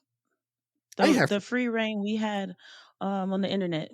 I ain't have free reign. I was sneaking. I was sneaking, but that was free reign. Shoot, 'cause at one point in time, they got mad about us. Well, really, because my parents didn't understand. Well, my mom didn't understand MySpace, so they just thought it was inherently bad. But like, for the Yeah, I most got in part, trouble. I got caught. yeah, I mean, we was on there talk. Well, My for me, I wasn't talking to no grown people. It was like all like people my age. same, especially on MySpace. But my mom printed out my whole page and came home with it and Mhm. was like, "I thought I told you not to be on here, and Yeah. this is you right here on here. These just recent pictures because you remember back then we would upload them pictures as soon as we got home from that camera. Oh yeah. Yeah, man, the days. Listen, the days that go back when it was cool. These kids got it too easy. It's easy for them to upload pictures. Back in the day, I was uploading pictures on dial up. I'm talking about my first profile picture was taken on a flip phone, and then you had to email the picture to my email, download it, and make it my profile. None of them pictures was clear. You did your big one, emailing it and downloading it. Yeah, because I didn't have a phone at the time, but my homie had a phone. See, that's the thing. Like a lot of stuff that kids now have don't realize. Like back then, it was a big deal to have a cell phone. Like everybody didn't have. It was a bit. No, it was a big deal to have unlimited text messaging back But then. Because remember, remember, you used to have to pay per text. yeah, because texting wasn't that popular at first. It was more people still call and talk on the phone. After 9, it was free. You know what I'm saying? Then after that, pretty soon every carrier starts saying get unlimited text. I was like, man, it might as well, because I started off with like 300 texts per month. Start going past that. And it's Same, like, and exceeded it quickly, especially as a kid, because you ain't talking about nothing. nah, we was talking about Are the per- stuff. are the Well, I got my first phone in elementary school, like 5th grade. I wasn't talking about nothing. I didn't get my first phone until 9th grade. So I had in 5th grade, I bought it myself, and then my grandma put me on her plan like that next year. But I had like a before AT&T was AT&T, they was Singular. yeah, you had Had to get a them, phone. and I bought it from the store, and that was back when we cared about phone cases. I mean, it's not like it used to be. It's not like it used to be. See, you had a let me see if I can find a picture of it. I had a little Nokia. I had an AT&T Go phone.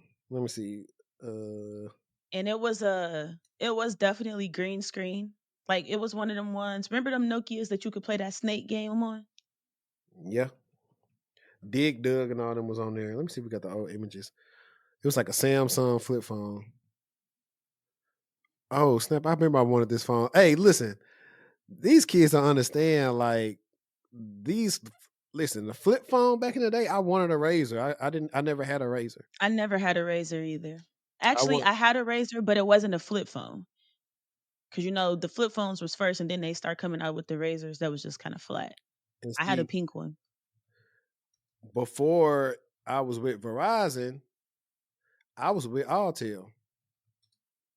Oh yeah, you got to be an OG to know about Autel. Because Alltel really used to be the biggest thing. Matter of fact, I think that's the phone I had. Let me show y'all real quick. I know I wasn't showing much, but let me share the screen because I think this is funny. Because we could just go down. So this is the phone I had right here on the right. And then after that, I had this.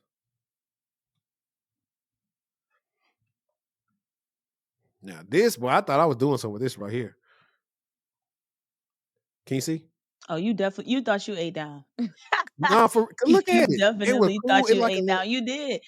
Especially back then, definitely. Absolutely. the full I'm QWERTY. trying You to couldn't find my tell me. Then I phone. had my little speakers up. And what I have after this? After this phone, I had a I BlackBerry found Storm. it. I had a BlackBerry Did you Storm did before you that. ever have a Nextel? Now you have a chirp. I want a chirp. Oh, I had a chirp too. I had type in Nokia 2004. Who's calling my phone? That you And had? this was like, yeah, that was like my first phone. Something that looked, it was similar, something like that. Look at you.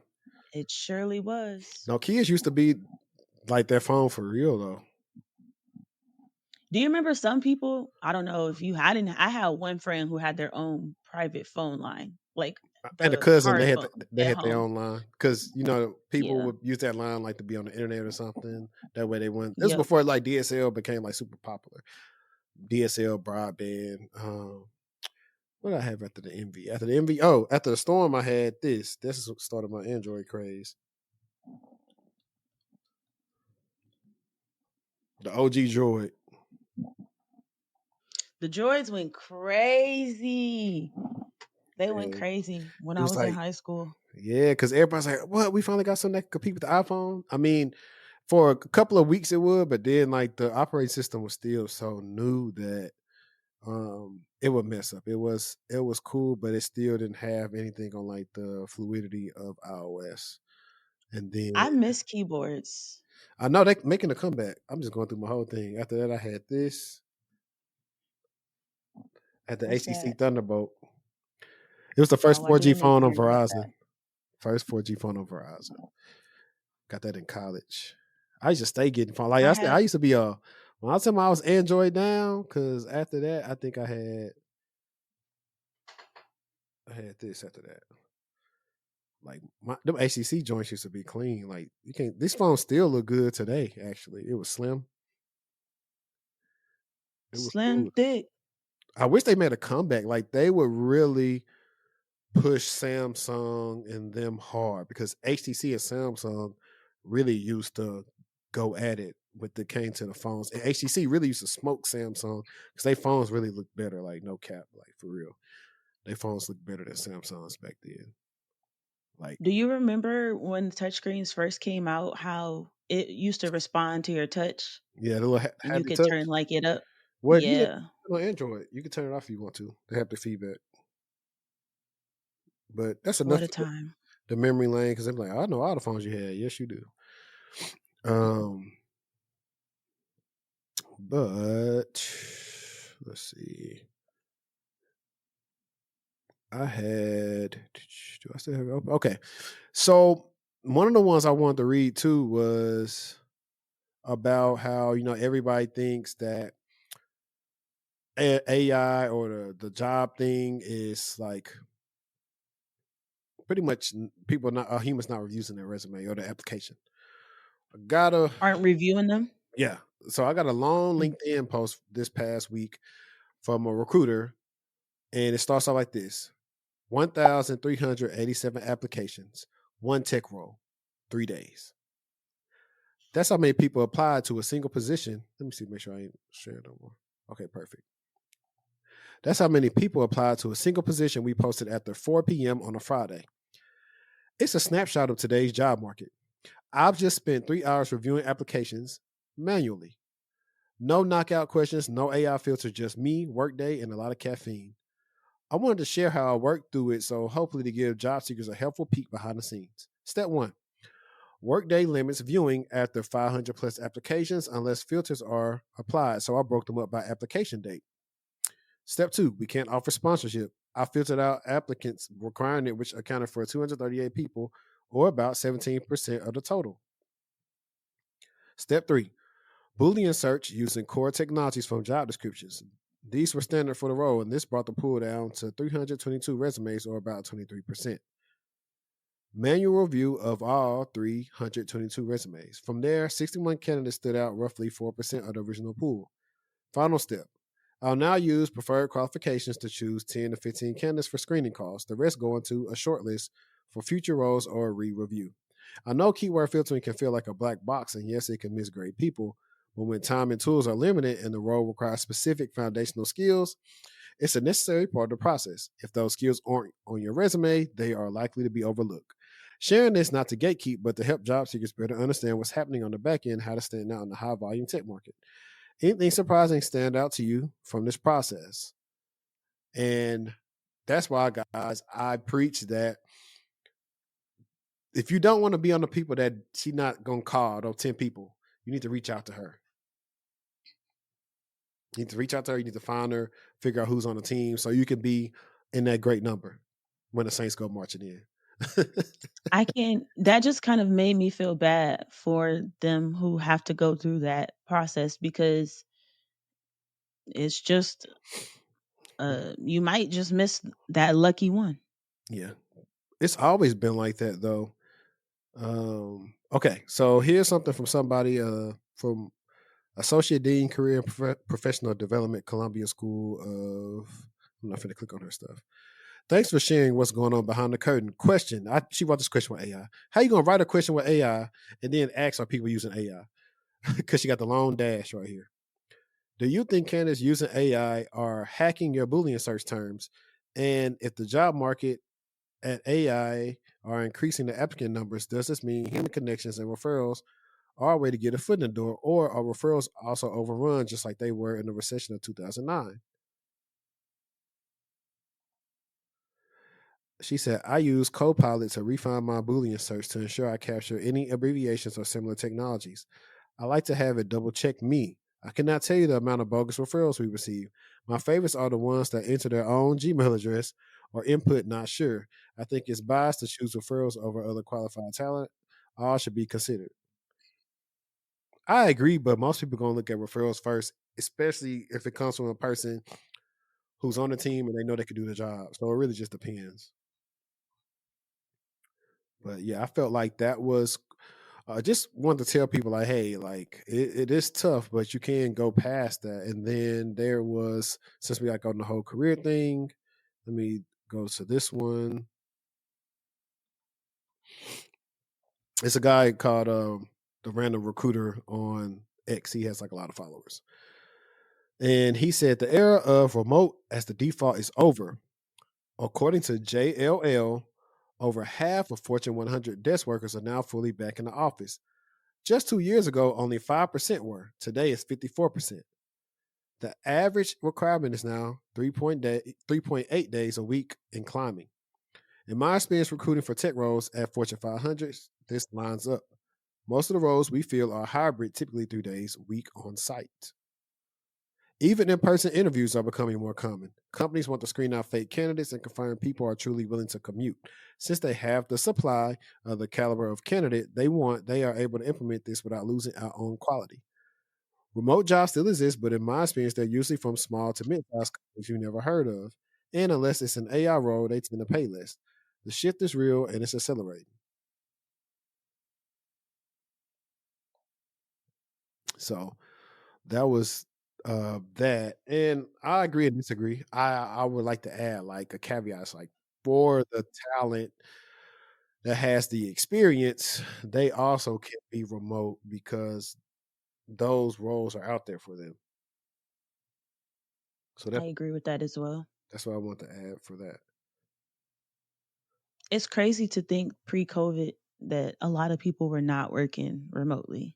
Like it was special causes, cases, and just what COVID did to us to allow folks to be able to work remotely, because they were definitely convinced that you cannot complete these jobs without being supervised in their facility.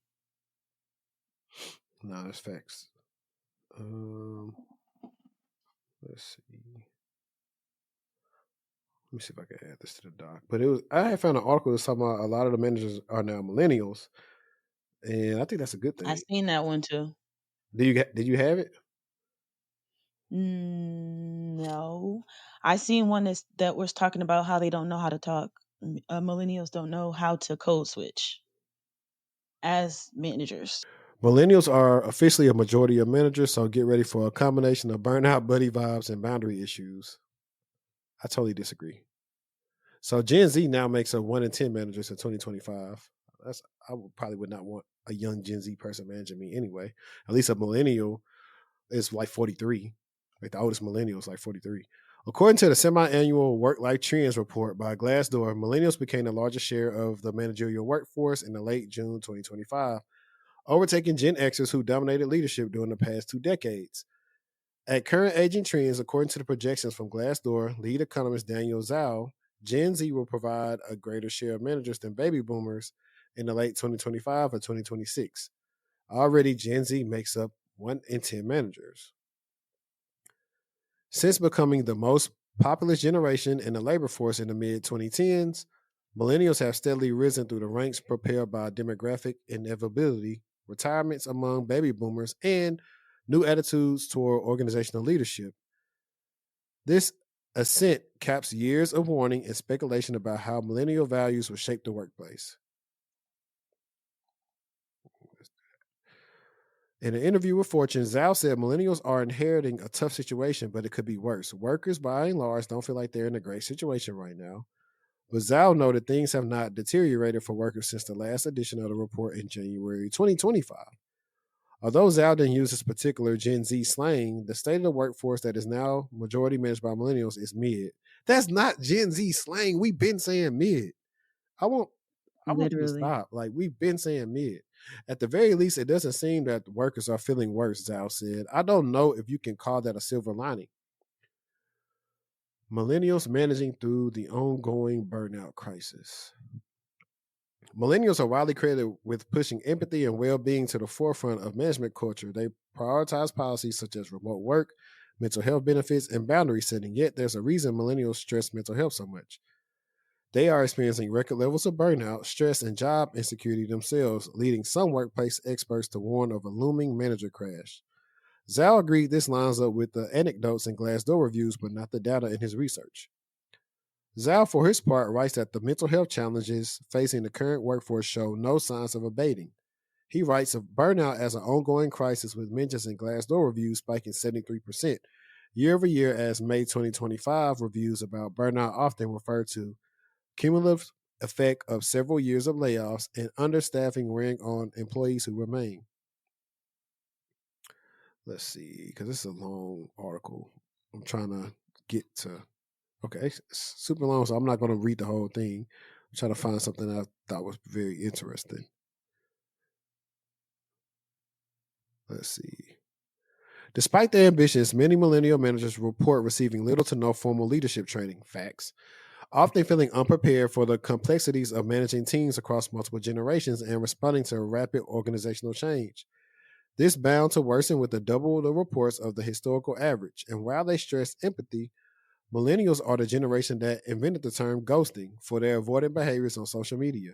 And many struggle with assertiveness in managing workplace conflict head on. That's false.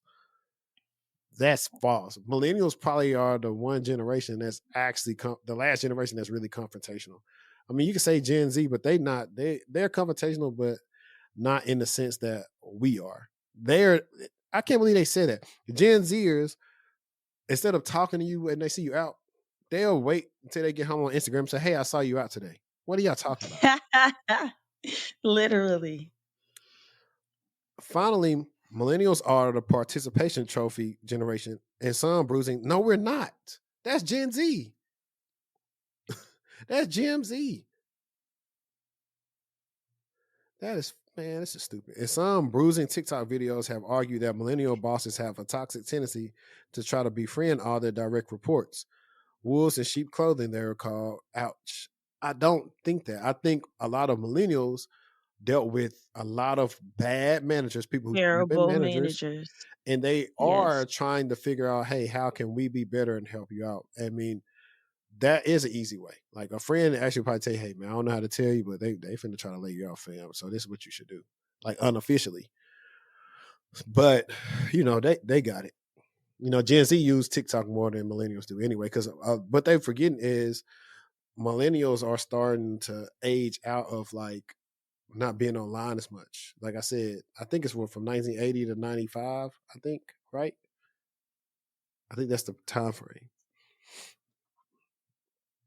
For which one? Millennials. I think it's 1980 to 1995.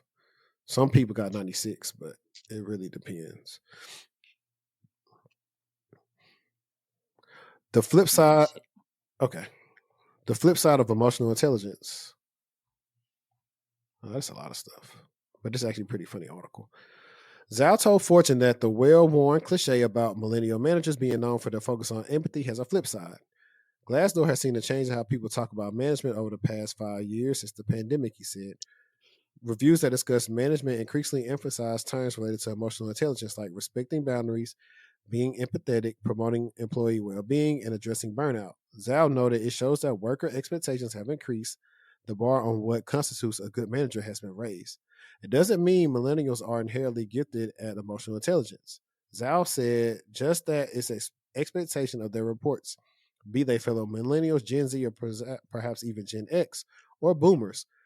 Zhao referenced research that the phrase emotional intelligence really started picking up in the 21st century. How ironic then that the population that mainstream emotional intelligence when they enter the workforce is now responsible for managing it. I mean, because most people don't have EQ. Like if you was to go up to a person and They ask them what don't. EQ is, they wouldn't know. I know I didn't really understand it until 2017. Let's see. Although millennials generally seek to build trust and provide recognition, generational divides persist. A notable minority of employees, especially Gen Z, remain neutral or uncertain about the recognition they receive. According to a comprehensive Deloitte survey, millennials themselves want more feedback, mentorship, and growth opportunities both for their teams and for their own careers. This may be why millennials are getting saddled with the dreaded moniker, the so-called cool boss. Recent reporting and viral social media content have fueled criticism of millennial managers for blurring the line between manager and friend, sometimes to detrimental effects. Sketches and first person accounts highlight the stereotype of the millennial manager who is eager to be seen as hip, adopting a laid back attitude, casual communication, and a friendly rapport with direct reports. Critics argue that this style can be toxic, creating a false sense of warmth that masks underlying power dynamics in terms of achieving results. The cool boss acts leads to inconsistent or unclear expectations, fueling anxiety among staff. Nah, man, I think this is just the divide between all the different generations. Like, I like a boss. Like, if I'm actually like, what's your management style? Like, you hands on, or you just gonna check in with me? Like I just did a recent interview, and he just tell me like, yeah, we have like probably one on ones like every 2 weeks. Like, honestly, to get a good review out of me is just, hey, doing what you're supposed to do. And I was like, cool, I like that. And that particular company I asked about, like, it was funny. So you remember the episode we did where we reacted to the TikTok where the lady was talking about the questions to ask at the end of the interview? Yeah. So I actually did that. I wrote in one of the values and asked what they thought about it, how do they see it work in their day to day. And we talked about it. And he was telling me about one of the policies that they have at the company. It's like a no asshole policy where they take like, hey, we don't like people that come in here want to act like an asshole, think they just smarter than everybody, everything else. We'll get you out of here. So I like that because most people you deal with in tech, they want to flex how smart they are. And like at the end of the day, dude, we're trying to help the company make money. If you got hired, you should be smart enough to do the job. Like just do your job. Go start your own thing where you can just be smart. So I totally agree with him on that, and he was cool. He was telling me how he's a person, a director that fights for the team. Like if it don't make sense, he'll tell them like, "Hey," he said, "It gets contentious sometimes, but I mean, you got to protect your team, and that's how they go for you." So I get what they say in this article, but like I do understand because like when I started managing and leading the SOC, we all had this group message that we're in where we all kind of like the same level. When I got promoted, I left the group because I knew that if we were all still chummy, it would be hard for me to, hey, do this, and they see us on the same level, and not in a sense of like as a person if I'm bigger than them, but I had to create some type of distance. Like I'm still cool, like we still did whatever, like, but I still have to establish some distance between us so they can know that I am like in this position of power.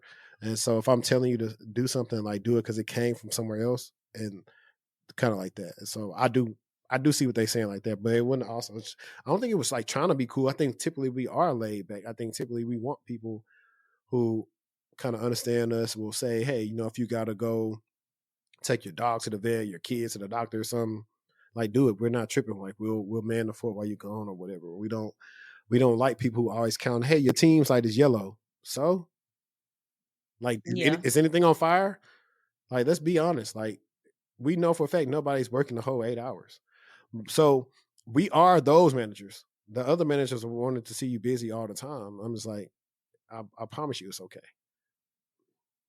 So I think as Gen Z Yep. keeps working, if they start working for maybe Gen Xers or even some boomers, they'll start seeing like, okay, these guys have to deal with the boomers and the Gen Xers, so they are trying to right the wrongs. It's the same thing that we see in millennial parents, whereas the Gen Xers and the boomers as parents were doing the best they can, but they dropped the ball a lot. And so now the millennials remember how they were feeling as kids, and they're trying to right those wrongs. They're trying to hear their kids out and give them a place to speak, or go get therapy, or do these other things. Or if they see things in their kids early on, try to go get them the help that they need.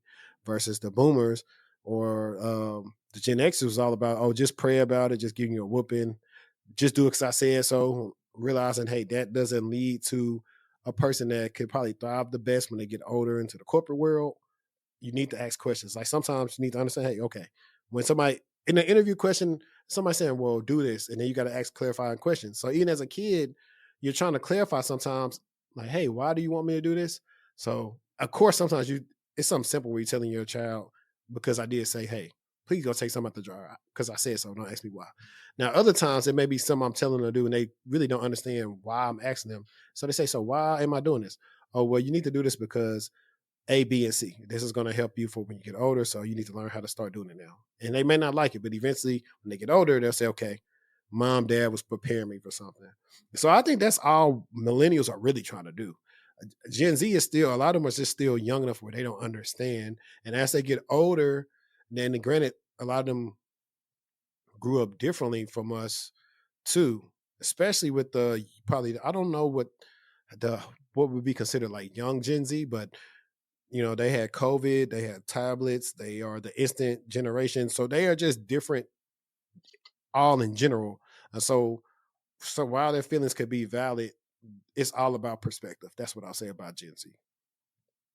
I agree. I agree with you there.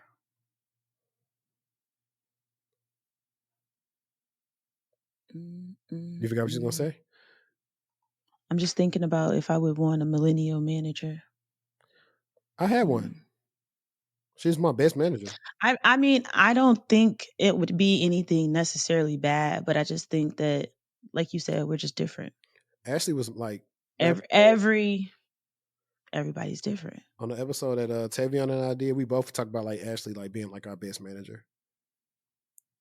So she wanted her work to get done. I think only her thing was the fact like she was a woman, so sometimes they would be a little bit lackadaisical when she would ask them to do things. But other than that, she got stuff done. She gave us the space to operate and grow, and that's all you can ask for. Shoot, like I said, she came in. I think the first time I met her, she was just getting some stuff ready and getting her new office together, and she was jamming "Scorpion" by Drake. I said, "All right, she gonna be all right then." And she was like, also, I kind of knew. I said, okay, she probably like brothers a little bit because she was like, she liked Kevin Gates' voice. I was like, she probably like black dudes. Because to say you like Kevin Gates' voice is crazy. To say that out loud is crazy. But honestly, that is the reason why we listen to certain people. Like when you got certain singles, you like how they sound. Certain rappers, their delivery, their voice is why it's to listen to them. I mean, people listen to this podcast. I obviously like our voices. So, I mean, it is a thing. People just don't say it outwardly, but that's kind of what it is. Yeah. Well, I'm just thinking about who he is as a person. Like, that's just crazy. Let me see what else do you have in the tailpipe, because I think I covered I covered all my everything. good stuff. Oh, you did? Okay, I think the last thing I had was because I tweeted it on X. I said so Palo Alto was trying to buy SentinelOne. And so Palo Alto Networks eyes possible acquisition of SentinelOne. For people who don't know, SentinelOne is a EDR, endpoint detection and response tool. It's a competitor to Microsoft Defender and CrowdStrike and Silence, and there are some other ones, but it's a competitor to them. So let's see. Palo Alto recently. Oh, so now denied the rumors. Recently denied rumors of an acquisition of SentinelOne, which has sparked increased investor interest as SentinelOne shares rose 12% based on the speculation. Throughout the last quarter, Palo Alto Network saw a 22% increase in the stock price amid broader market trends, including a significant corporate earnings growth and fluctuating major indexes. While mergers and acquisition rumors added intrigue, partnerships such as those with the UK Ministry of Justice and Okta likely added weight to Palo Alto Network's momentum. These developments unfolded against a backdrop of record highs and retreats in the S&P 500 and NASDAQ. Let's see. This is more money talk. I know I had saw it somewhere, and so that's kind of. I'm not gonna get into the whole ins and outs, but when there's smoke, there's fire. But it's good that they were interested because I remember I not went all the way in on some SentinelOne stock, but I did do decent with it. But then it went down, so I was like, I need to go back up so I can get my money back. So, I think what we should probably do, I need to find, that TikTok that we were watching earlier. I'm just thinking about the good times. You know that song? What movie is it from?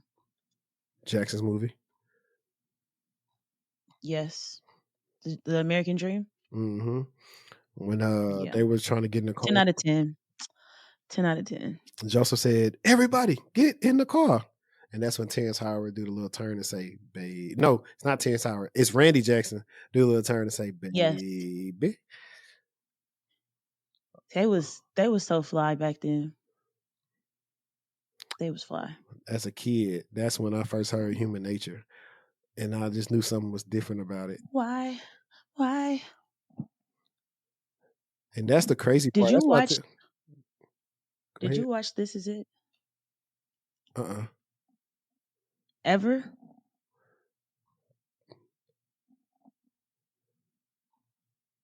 You talking about the Michael Jackson deal? I need you to watch it. Add that to your list. It is so good. Even I watched it not too long ago, and even still today, he was ahead of his time with that last show he was finna put on for sure. Oh, It's just so always. good. It's so good. So I got it. All right, guys. So what we are going to do, we have one last thing to let you guys see.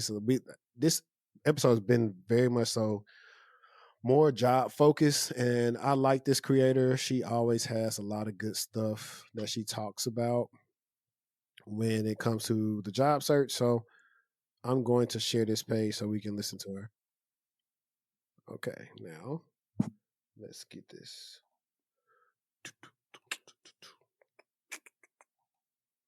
Do do do do do do. Do. All right, let's go. And I'll say it again because too many of you are still learning this the hard way. This is the real tea about corporate America. If you're new here, welcome. And if you've been here, you already know. Hi, I'm Deepali Diaz, 25 years in executive search. I don't sugarcoat it, I spill what's actually happening behind closed doors and why good people keep getting blindsided. Because let me tell you something, hard work isn't enough. Being nice isn't a strategy. And performance, it only matters if the right people are watching.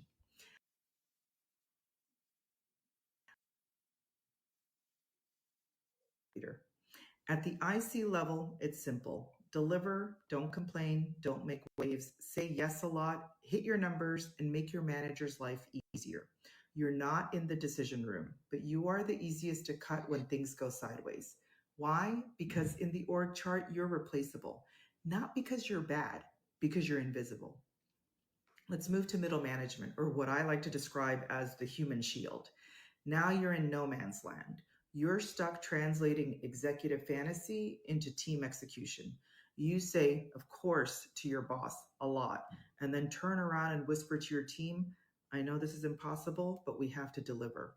You are the buffer, the peacekeeper, the one absorbing pressure from above and resentment from below.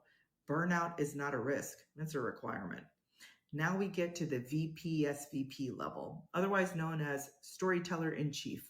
At this level, it's not about results, it's about reputation. You're crafting a narrative for the C suite. The pipeline is strong, the team is energized, just ironing out a few challenges. Meanwhile, your team's on LinkedIn, updating resumes and quietly crying in the bathroom. And that's why most VPs don't last more than 18 to 24 months. Eventually, the spin catches up. Then there's the C suite, where it's optics over everything. You made it to the top? Congrats. Now your real job begins managing perception. You're no longer rewarded for fixing problems, you're rewarded for how well you frame them. The board doesn't want reality, they want a vision. Innovation is booming, culture's thriving. We've got 10 billion leads and hockey stick growth. Meanwhile, your staff is begging for resources and wondering why Slack is down again. Now, here's the part that no one says out loud, but I will. Likability is leverage. The people who get pulled into new roles when execs jump ship, they're not always the smartest. They're the I had to pause it right there because she is spitting some hot fire, and likability is a skill. People like to work with people they like. That's just facts. ones people like working with, the ones who made others feel seen, supported, and trusted. Because in this game, people don't hire the best, they hire familiar. They hire the easy button. They hire the person they already know won't make their life harder. So, no, it's not fair, but it is the game. And I'm not here to tell you to work harder. I'm here to tell you how the insiders win. Because I've been in those boardrooms, I've helped build those teams, and I know what actually moves the needle. Be good at your job. Make people want to work with you again. And never forget, it's not a ladder, it's a game. And look, this isn't about fear, it's about clarity. If you understand how the game is really played, you stop taking things personally. You stop wondering why less talented people get promoted and you start moving strategically. I'm Deepali Vyas, your elite recruiter and your corporate truth. She ate down real bad. Nah, she did. Like, that's facts though. And that's why I have a hard time sometimes when we got, all these people that are still looking for work and all this other stuff. And I was like, you are not expanding your network. Like, think about it. Like, some of the stuff that I'll talk to you behind the scenes about that I got going on and all these other things. It's a reason for that. I learned years ago that my job could be gone like this. So over the last 5 years, I've been building my network of just different people to where, hey, if I got to, I can start using this media company to generate more income or do different things, or the coaching company to do this, or all these different things. And all the while meeting people that like me. So definitely, the hard work is not going to get you there. Being visible is key. Speaking up, volunteering for stuff, hosting things. You just never know who you work with, who worked with who, and then they talk. The world is small, especially in InfoSec. It's super small. You never know that. And you find out, oh, it was, I referred a friend to a job at the company I work at. And he was like, oh, I used to work with under them at so-and-so. And I was like, man, this is a small world. So that's what I always say right there. But I think that's pretty cool. She always has. I forgot what's the other one that we reacted to that she said, but she always has some good stuff to say. We gotta reprogram ourselves from thinking that hard work pays off. That's It's only an not by anime. itself. That's only an anime. Yeah. Well, let me You take that gotta back. have more to you. No, you still need to work hard. I'm not saying that. I'm just saying it's not enough anymore to just solely work hard. I say it's enough, but you gotta make sure you're putting the hard work towards the right thing. So, for example, I know people who are creators where they got good content and they're working hard, but the hard work should be more so on the presentation of the content, the packaging, or hey, nobody's hit me up, nobody's hitting you up. Like I was telling the guy, that's a good analogy for y'all. A lot of y'all are not getting recruiters reaching out to you on LinkedIn is because you're invisible. You don't have the right stuff on your profile, your headlines, all this different stuff. So you're not getting searched up when they're trying to reach out to these people for the jobs. I was like, it's similar to back in the day. If your updated number or your number went in the phone book, nobody can find you. Mm-hmm. Yep. So that's what you need to work on, being visible. That's not just at work. That's on LinkedIn. That's on talking about different things showing your skill set. You never know who needs what, who's looking at it. I've had people, like they could tell you, they used to post so much stuff about what he was doing on X to where he was getting job offers just from the stuff he was talking about on X. So you can leverage any platform you want and be successful and be able to find the network and find money from it. And that's what it means. Like, I remember for years, up until 2020, I had been using social media for free. And I'm like, why for years was I using this for free and not making any money from it? When Meta and everybody else making money from me because they put these ads in our face, but I wasn't leveraging it. I'm just trying to be funny or have discussions. Leverage it. Leverage it. I think that's what people should do. Like, more people need to leverage their social media. I was going to say, I agree with you. I think everybody doesn't need to, but I think more people need to be more visible outside of work, point blank, period. Just the solely trying to remain visible in work is not going to help move your career forward in a way that it would if you were also doing the same thing outside of work. It's not just what you do at work. Yeah, that's facts. That's facts. But guys, we are concluding this episode. I appreciate y'all for rocking with us. Y'all know what to do. Join the members group if you need some training by me or some coaching and you got skills. Click on the link to do some training. Or for the one-off people, you need like one-off help for a console interview prep or career strategy roadmap session. Just book a consultation for that, and that's actually much easier where we can actually figure out what we want to do, and you can get some deliverables from that. That's the better option for you. And keep watching, guys. I just announced my speaking engagement. I can't remember if I did it on a post, community post, but I will be speaking next month about people pivoting to cybersecurity from their current careers. And I actually should try to turn it into a panel and bring you on low key, but I don't know if it's too late for that. But Like we always say, let's stay textual, and we out. Peace.